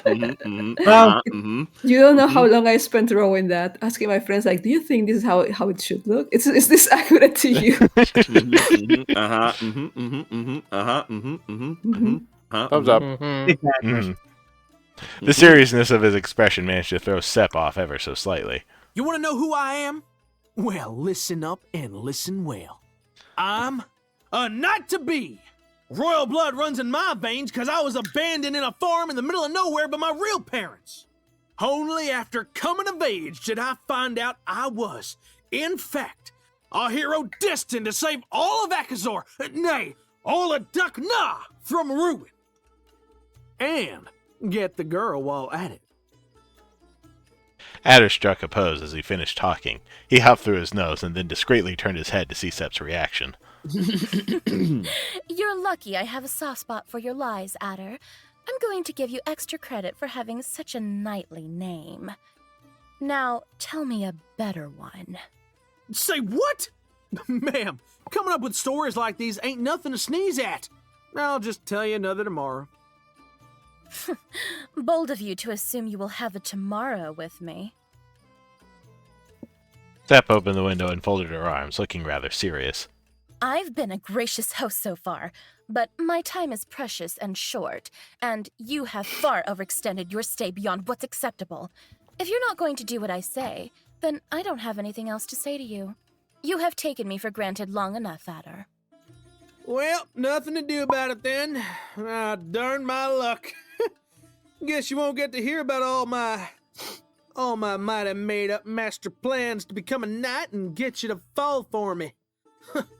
Curses. They were so funny, too. Like that one time I disguised myself as 10 stags trying to fight me and ended up getting knocked out by my boss. Or that time I hid inside a barrel and convinced a guard I was a talking barrel of ale. And don't even get me started on the neck thing. Sepp hesitated for a moment as she watched him climb down. Fine. Let's make this She's a like, game. I'm a little curious Come about back the neck tomorrow thing. with another story of yours. If you manage to make me laugh at least once, I will let you stay by my side one more day. If you don't, I will make you pay the extent of my services in full. Can I pay in rivets this time? Sepp slammed the window shut. And that's how Adder got sucked into 1001 Nights with Sepp. And then Illigrad grabbed me by the neck. I can think and of I heard worse this people to spend loud 1001 friggin' nights with. And suddenly, I could do this. Adder twisted the upper half of his neck, then tilted it some impressive 60 degrees to the side. Stop! Oh, that's too gross. So anyway, begging's been going a little better since that happened. Adder took a date and popped it into his mouth, chewing loudly. You know, every time you tell me about your life, I try to think about it, but I just can't imagine what being so hungry that you have to beg must feel like. I mean, I understand the concept, of course. I just can't wrap my head around the idea of not having food. Funny you'd mention that. I've been thinking hard too lately, and I realized that you're really big for a gazelle, and... And you're really perceptive for a row. Darn it, I wasn't done talking! I was gonna say that I'm always here drinking with you and cramming food down my throat, but I ain't never seen you take one bite. Of course not. That wouldn't be proper of me. What do you mean, proper? Barhan protocol says that a gracious host should not eat in front of a guest. Your wealth belongs to those that don't yet trust you, and your trust belongs only to those that would share their wealth back. I can't eat in front of you. You're not my equal. Say what? Come on, you know that if I got a biscuit, half would be yours. I can't exactly bring you a fruit salad, but I can try and smuggle out some taters from the forge or something next time. I don't know what a tater is, but I can already tell I wouldn't touch one with a stick. Keep your food, Adder. I don't want it. What's tater, Precious? So you're saying you don't trust me? I am, yes, but that's not the... No, that's all right, ma'am. You don't gotta explain. I get it. I ain't done nothing to deserve that or any of this, really. Tater? Guess you were right when you said I've been taking you for granted. Mr. Bard always says no one's kind without a reason. And you've been so awfully nice to me, I forgot to ask yours. I have told you 1,000 times, haven't I? I'm just returning the favor. But I didn't do you no favor. I just hollered in your general direction and then fell on my face and gave myself a big bump in the head. I couldn't do nothing to protect you. If that guard hadn't gone and helped you, you'd... Sep placed her fingers on Adder's lips, silencing him. Your intervention was as endearing as it was futile, but that does not change what you did. You charged in headfirst, risking your own life to stand up for someone you'd never even met before. I don't think you can fathom how rare that sort of heroism is in this city, Adder. Sep's index finger floated briefly in the air before landing on Adder's nose. You're right in one thing, however. I'm not as selfless as you are. I did have ulterior motives for returning the favor, though nothing nearly as nefarious as you're making it sound, I assure you. Sep's gaze was drawn to her mirror. When I mentioned what happened, you think of one night 1 year ago, but what I think of is 1 year of nights wondering if you had seen me that night, if you had noticed the horns on my head, if you only stood up for me because you hadn't. Sep, I know my folks ain't exactly kind to yours, but... No, you know nothing at all. I swear I'd... You what? You would positively, absolutely do the same for anyone? I can't believe you, Adder. You lie as you breathe. How could I possibly believe a single thing you've said to me? That's why I won't rest easy until I can get inside your head and find out myself. Then, that's it? That's the whole reason you've been so good to me? What are we doing when you get your answers? There's nothing else I could possibly want from you, but I can't deny that your stories have been as entertaining as you promised they'd be. Yep, that's Adderson for you. Real entertaining buck. Adder tried to smile, but his brow didn't listen to him. His eyes refused to meet Sep's anymore. To his surprise, Sep grabbed a pastry and shoved it in her mouth. This doesn't mean that I'm not willing to give you a vote of confidence while I reach my own conclusions. A dumb, affectionate smile crept onto Adder's face as he watched her chew away whatever pretensions of dignity she had left. You're sweeter than stolen honey, you know that? Shut up and pass me those pastries. Absolutely, ma'am. Open wide. Here comes the caravan. Woo! Hey, hold up. We're supposed to share. Don't just eat all of them. Sap! I will be.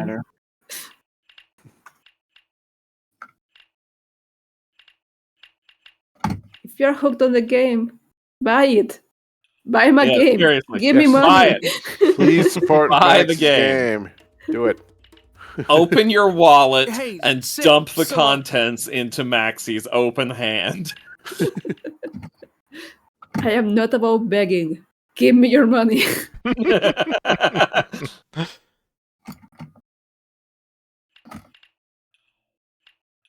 Was that begging or extortion?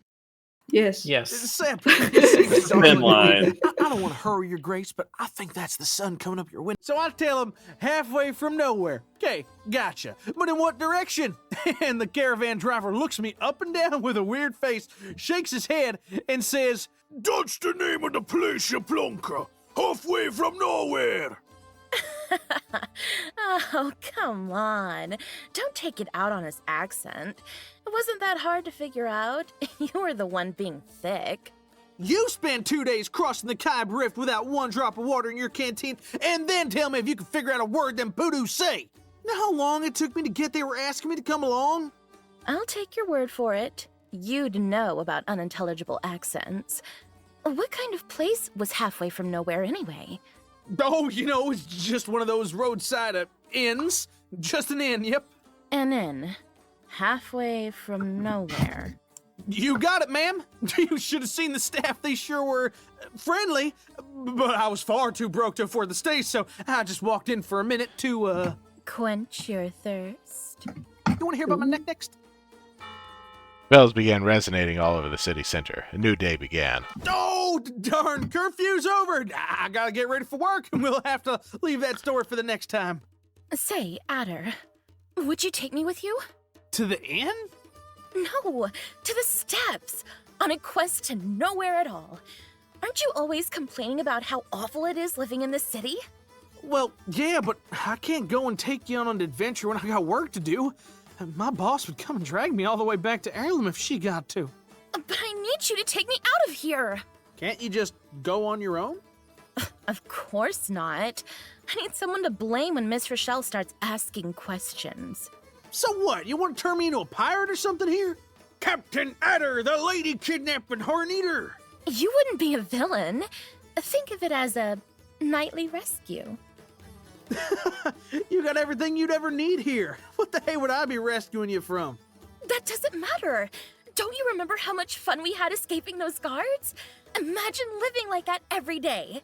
That's what my life looks like already, and trust me, the world out there ain't nothing half as fun as you're making it sound. Following your dreams only sounds fun till you end up half naked in the slums, picking up chewed olive bones to make soup for two. You are a bore.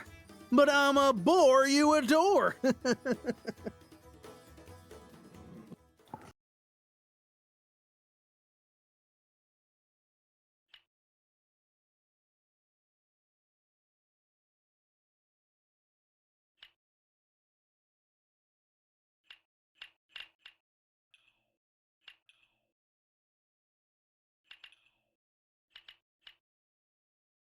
You sure you're all right? I told you, the wine went to my head, nothing else. I'm fine now. For real? I don't mind spending another night making you company if you need it. Just ditch the ropes this time. Don't even joke about that. I can't imagine what Rel would do to you if she found you here. Well, that'd be the case if she found Adder. But if she found Sir Adder Cinda the Upper Field, loyal servant of Yasif. Welcome to the Desert Rose, my lord. Go. Stay. Miss Rochelle advanced toward the two sobering idiots, trudging right through the mess of a room Sepp perpetually lived in. Adder was now firmly pinned against a lattice covering the balcony that he always used as an entrance. You know, on second thought, I can almost see the appeal in that pitiful sunken face of yours. You look so obedient and innocent, like you wouldn't hurt a fly. Oh dear, I bet you didn't even realize you were intruding on a private commercial transaction. You could bet your farm on it, ma'am. I'd have to know what any of those words means first. Good, because you wouldn't like what we do with intruders around here. I'm sure I wouldn't, ma'am. Raul? It's Rochelle for you. Miss Rochelle! The Miss Rochelle! Of course! Seb always tells me how much she loves it. Seb! Stop talking, please. Well, I'll be Seb. Now that's a name I didn't expect to hear again. Seb. How cute. Oh no, sorry. I shouldn't laugh. This is far more serious than I thought. I'm afraid that just kicking you out of a window won't cut it anymore. Say, Seb, who should I tell first? Elbar or Talid? Oh, I saw that face you made just now. You've met Talid, haven't you, Adder? You've heard the things he does to the people he doesn't like, right? It's settled then. Wait, please, anything but that. Don't tell Taylor, Raul. I beg you. This isn't Adder's fault. It's mine. I keep asking him to come back. I just manipulated him into thinking that I needed him, just like the rest. But he won't come by ever again. I swear by Hirub. Oh, honey, what a selfless declaration. I'm moved by your love. I truly am. But your tears and your words aren't valuable enough to buy my silence. Hurry up. The negotiations are about to close.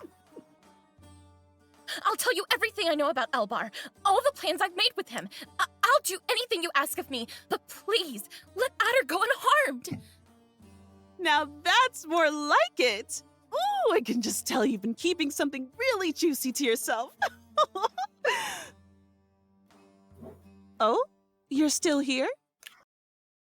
I ain't leaving till my queen tells me to. Oh, how adorable. You found yourself a Hayseed Knight. Too bad it's you. Oh, she said the thing! The Roll highest credits. authority here, love, not her. That's why I can do this and she can't. Guards!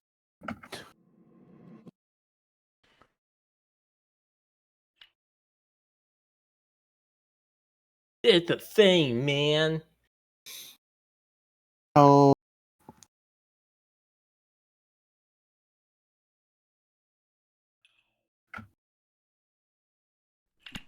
You have the hints up there if you need them.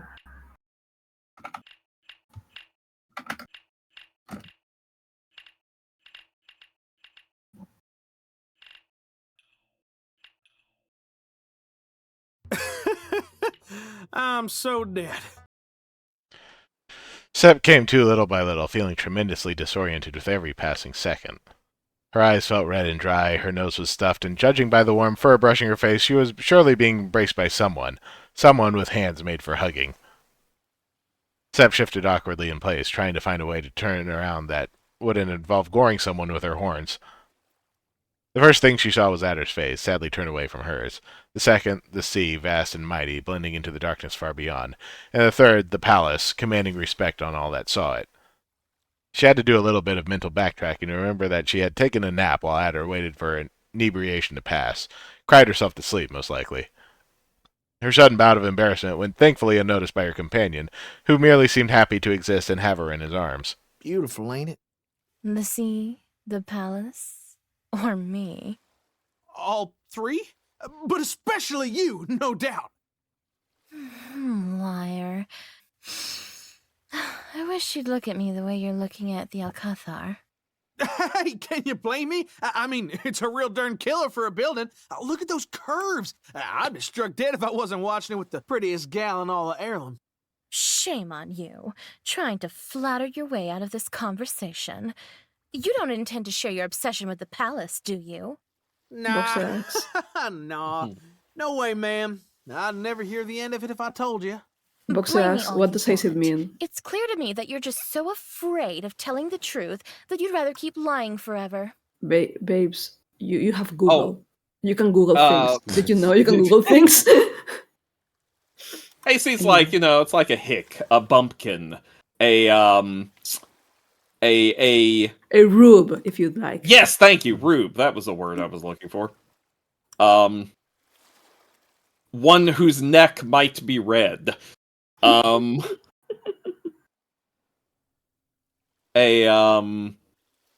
Google is not so bad that you cannot Google a fucking word.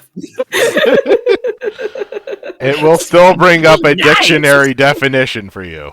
I'm being nice! Y'all are just meanie bobeanies. Look, my favorite site in the internet is let me Google that for you. That's one of my favorite sites ever. That was one of my favorites. Yeah, when I was a young warthog. It was Does that site still exist? Yes, it does. Where's the human touch of asking someone about something? Where's the human touch of telling me to go fuck yourself? I'm sorry. No, I'm just really tired of people asking. Maxie is just all these flavors available in the wonderful cuisine of Spain, and Maxie's like, no, more salt, please.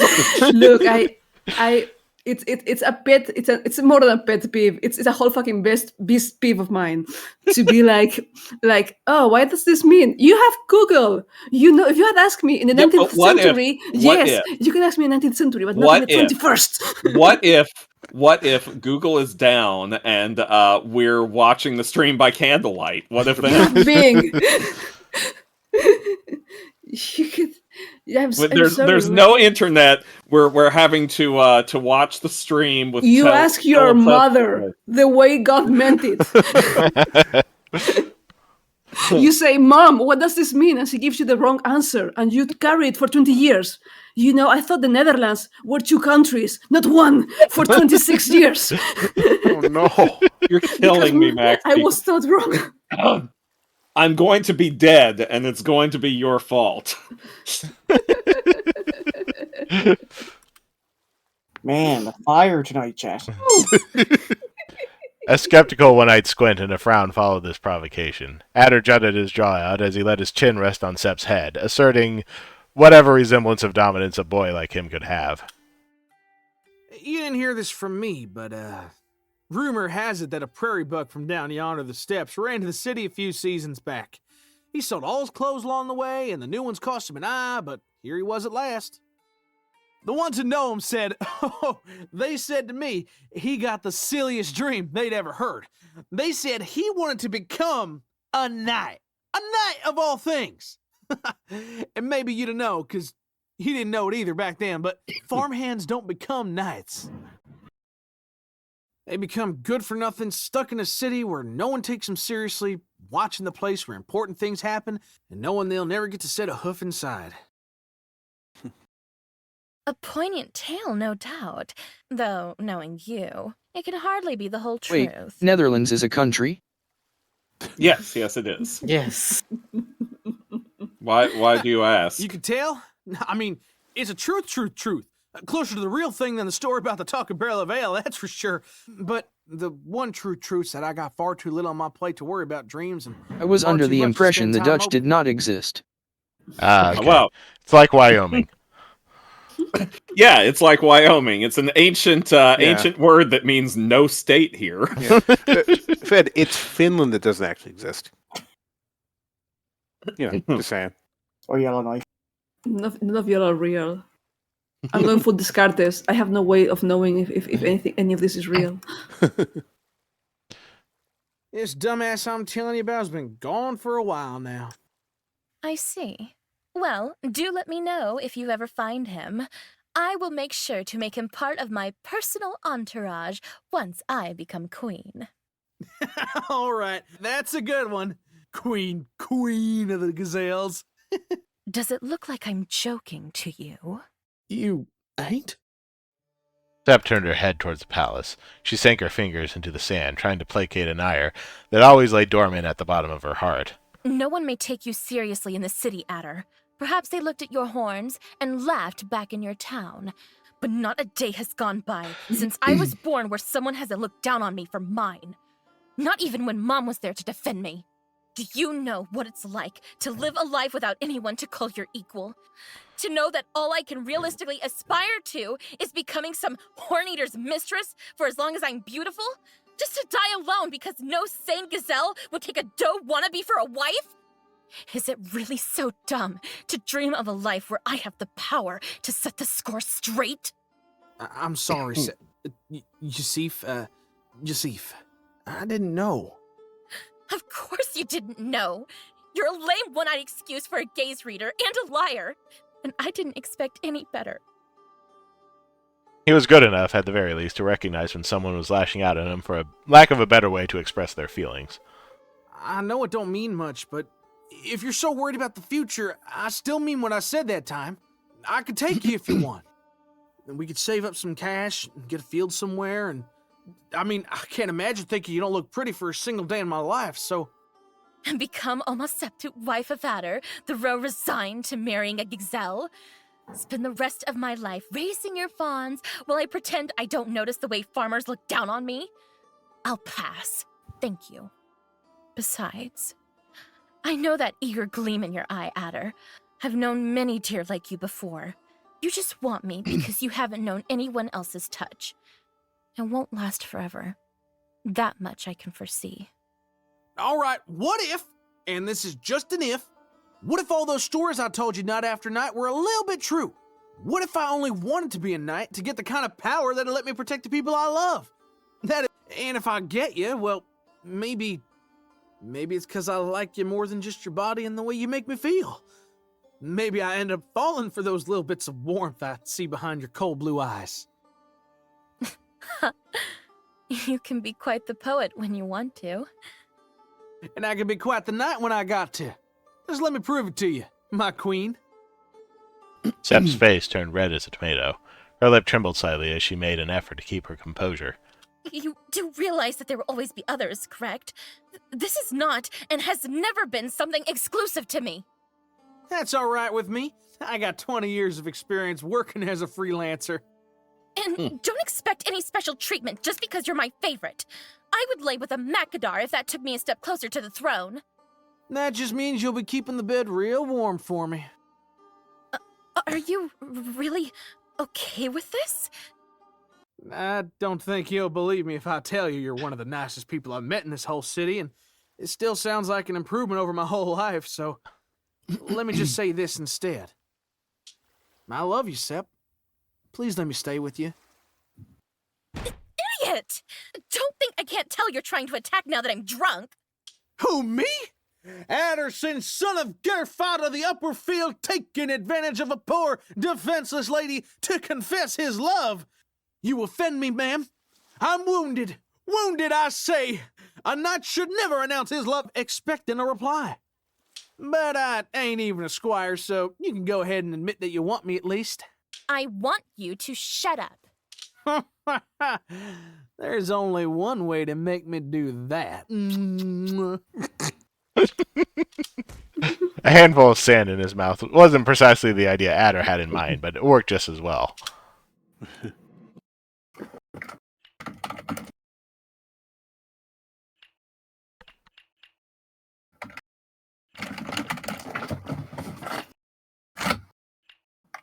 Tell me why ain't nothing but a heartbreak.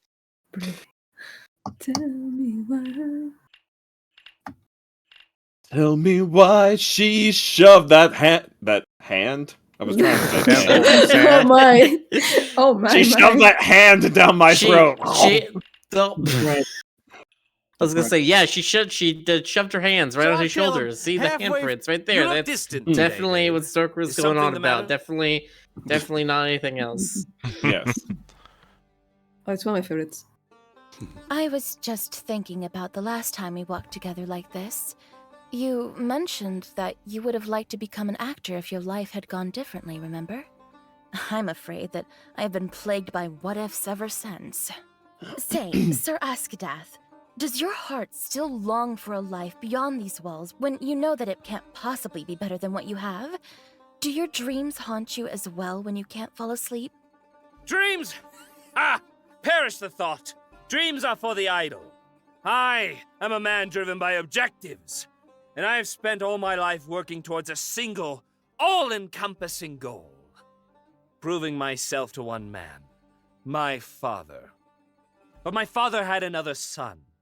A legitimate son. A boy who was inferior to me in every regard. From swordcraft to wordcraft to looks.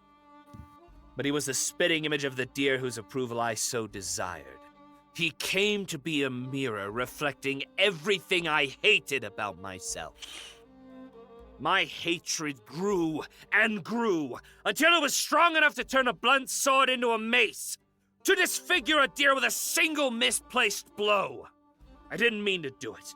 I swore 1,000 times that it was an accident, but who in their right mind would listen to a fratricidal bastard? A life yearning to be someone worthy of the name I had been given, broken in mere seconds. I was banished, forced to join a military academy and heirloom like a damned merchant's son.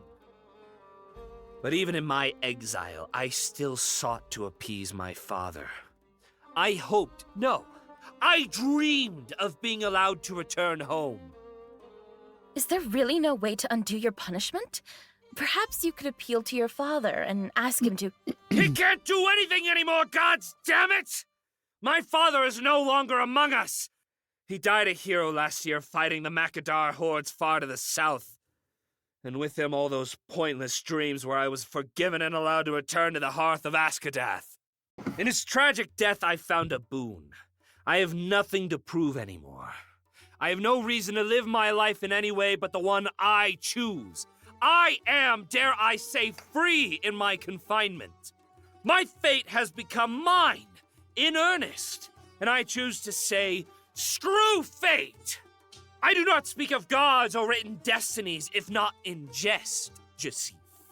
I learn from the words of the great masters I've witnessed. If a fiction wrought by the mind of a commoner can conjure some resemblance of purpose in this meaningless world, then I shall make my life the greatest play! So what role do I play in your script, Master Askadath?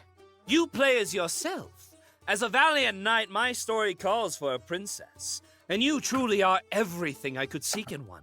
Graceful, literate, and laughably controversial.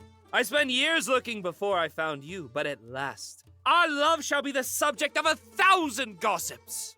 A life lived to leave an impression upon the onlookers. What meaning is there in making an effort if no one can tell you made it? See, Jasif, you understand me. You may not be an actress, but you know your public. You command the scene when you dance. I command the citizens with my guards. We are one and the same in the end. Two crowd pleasers torn away from the stage.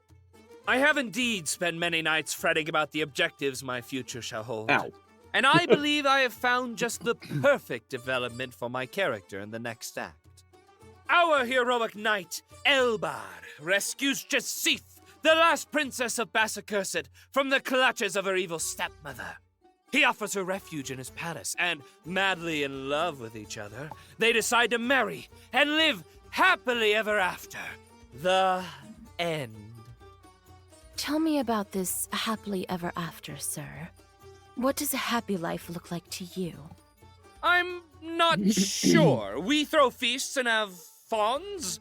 Well, fawns are a stretch. We couldn't have fawns together, but I will find myself a second wife who can bear them. Maybe a third wife for good measure. You all will be united by the love and gratitude you feel towards me. Sep's gaze remained firmly fixed on the blue horizon beyond the walls. Why do you hesitate, Jasif? I'm offering you the biggest role you will have in your career. It's truly an outstanding offer, isn't it? I don't mind sharing, and I'm not so stupid as to demand you make me part of your house. It would be reckless of me not to take you up on your proposal. So, why indeed? There are two types of actors in this world, Jasif. The pragmatic and the romantic. Those who play anything and seek success and glory at all costs, and those who will always favor a smaller role they feel more connected to. We have no control over which characters speak to us, romantics. But an actor is an actor at the end of the day. We play our roles, like them or not, and we try to make the best of them. That's the only way we can keep moving forward. Perhaps you are a romantic at heart as well. Elbar sent a little smile her way. It was probably the kindest expression he had ever made in his life. I can't even dream of helping my cause at this point, but I hope you will allow me to do right by yours. Let me know when you have decided. With that, he sent his cape flying and walked away. I really love Elbar and Sep. Like Their interactions are really entertaining.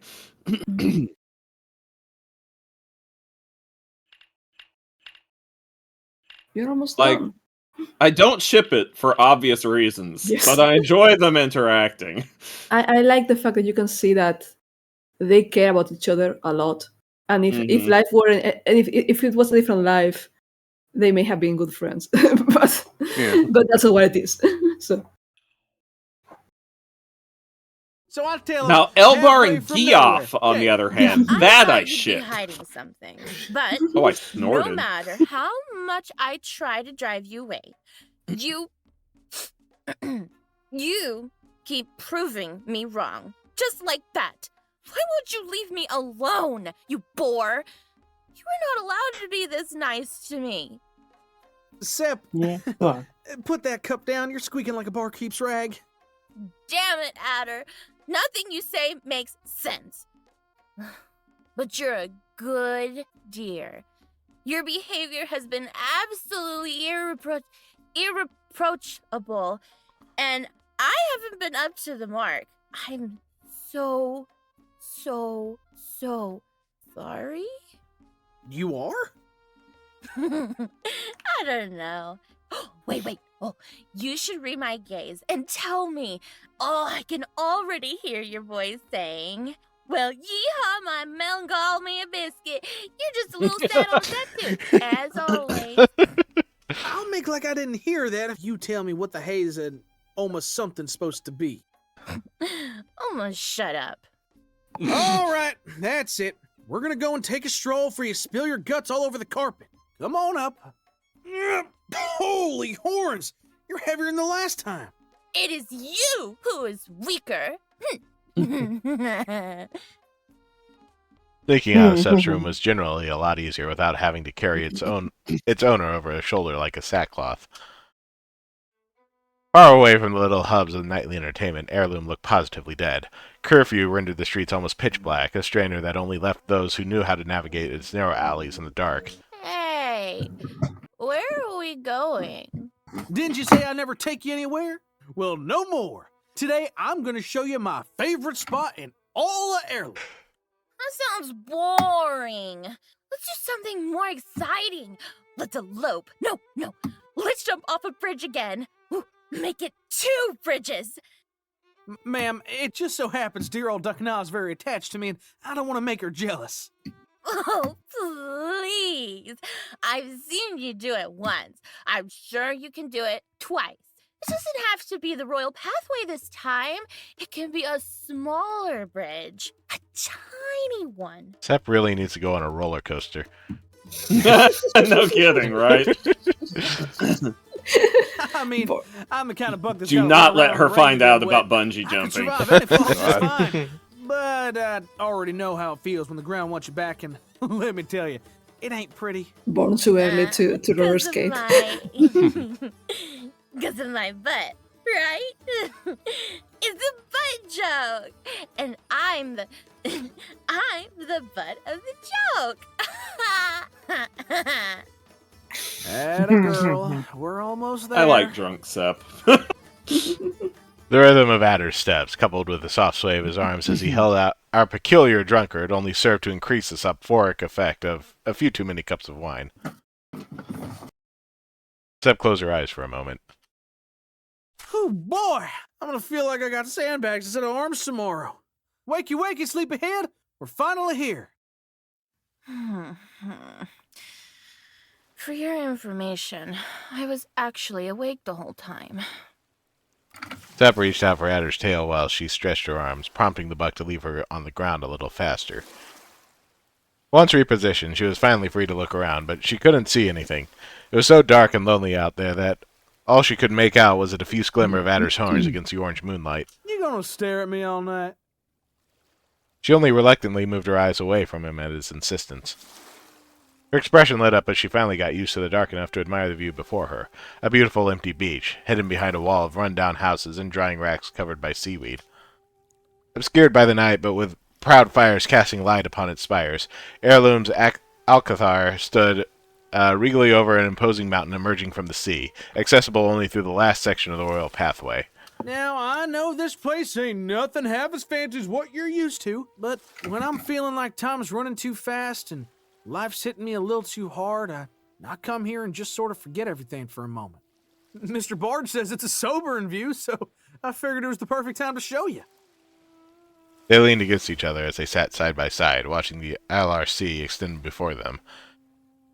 Too rough and fierce to be explored by the tiny Alcathorian merchant ships, but just loud enough to cover every other sound beyond the beach. The salty breeze kept a few sailboats moving in the night, but they didn't break the illusion of a world where only the two of them mattered. Sep looked completely captivated by the view. Adder never needed an excuse to stare at her, mesmerized. You ain't never been to the beach after curfew before, have you? I've never been to the beach at all. Afraid I've ruined the rest of them for you then. This one's perfect. It's empty, it's got a nice view of the palace, and, sand. Only bummer is it's one of those beaches that comes and goes, so, we'll be going with the sand if we don't get the hay out of here for dawn. So, how did you find it? Why is it so empty? Have you taken anyone here before? Besides that Mr. Bard of yours, does it always smell so weird in here? How deep does the water go? Whoa there, slow down. One question at a time, ma'am. Sepp didn't ask again. She reached down for her boots instead, removing them clumsily before Adder's confused stare. Moving with just barely enough grace to not look absolutely wasted, she marched a few steps into the sea, letting the cold foam reach her ankles, and then her knees. Adder followed suit, having no footwear to worry about.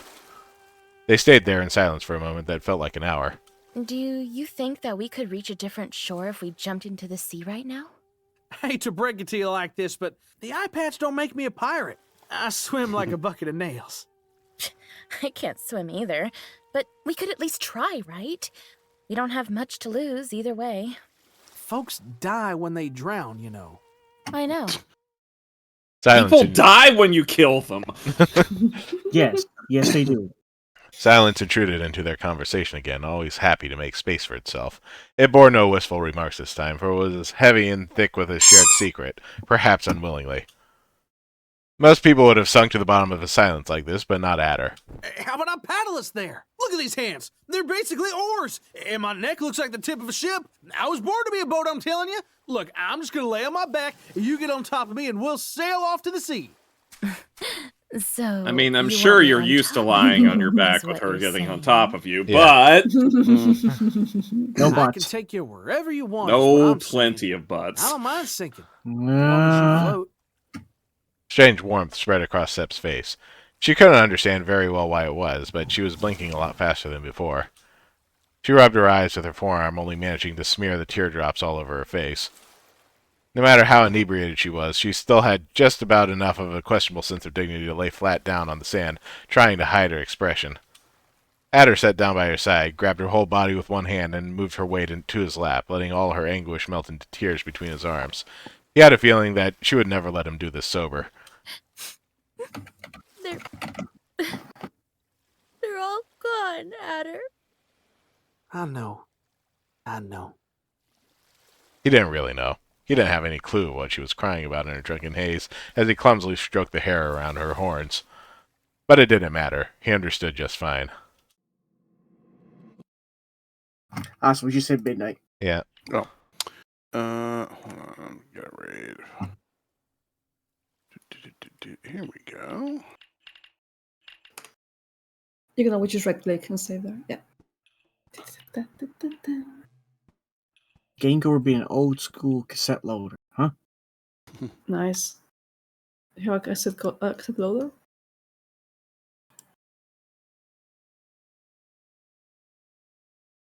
I mean, you die when you drown by virtue of passing out in water and not getting water and not getting air in your lungs. I was about to say. Not getting water in your lungs is not one of the problems that you have in... Also, yeah, people don't just float automatically in water when they pass out. Nope. Like, even in the Dead Sea, you still gotta put your body in a specific position. Good to know. And there are some people who, for some reason, just don't float at all. We all Yeah, weird float about down that. here. They must have some special shoes or something. I wouldn't know anything about that. Nice. Hey, They are witches. clearly. They are Clearly. witches, yes. That's the answer to every question in this life. Well, what if they start floating? What if their clothes floating? They don't. Alright. Oh no. Well then. Alright.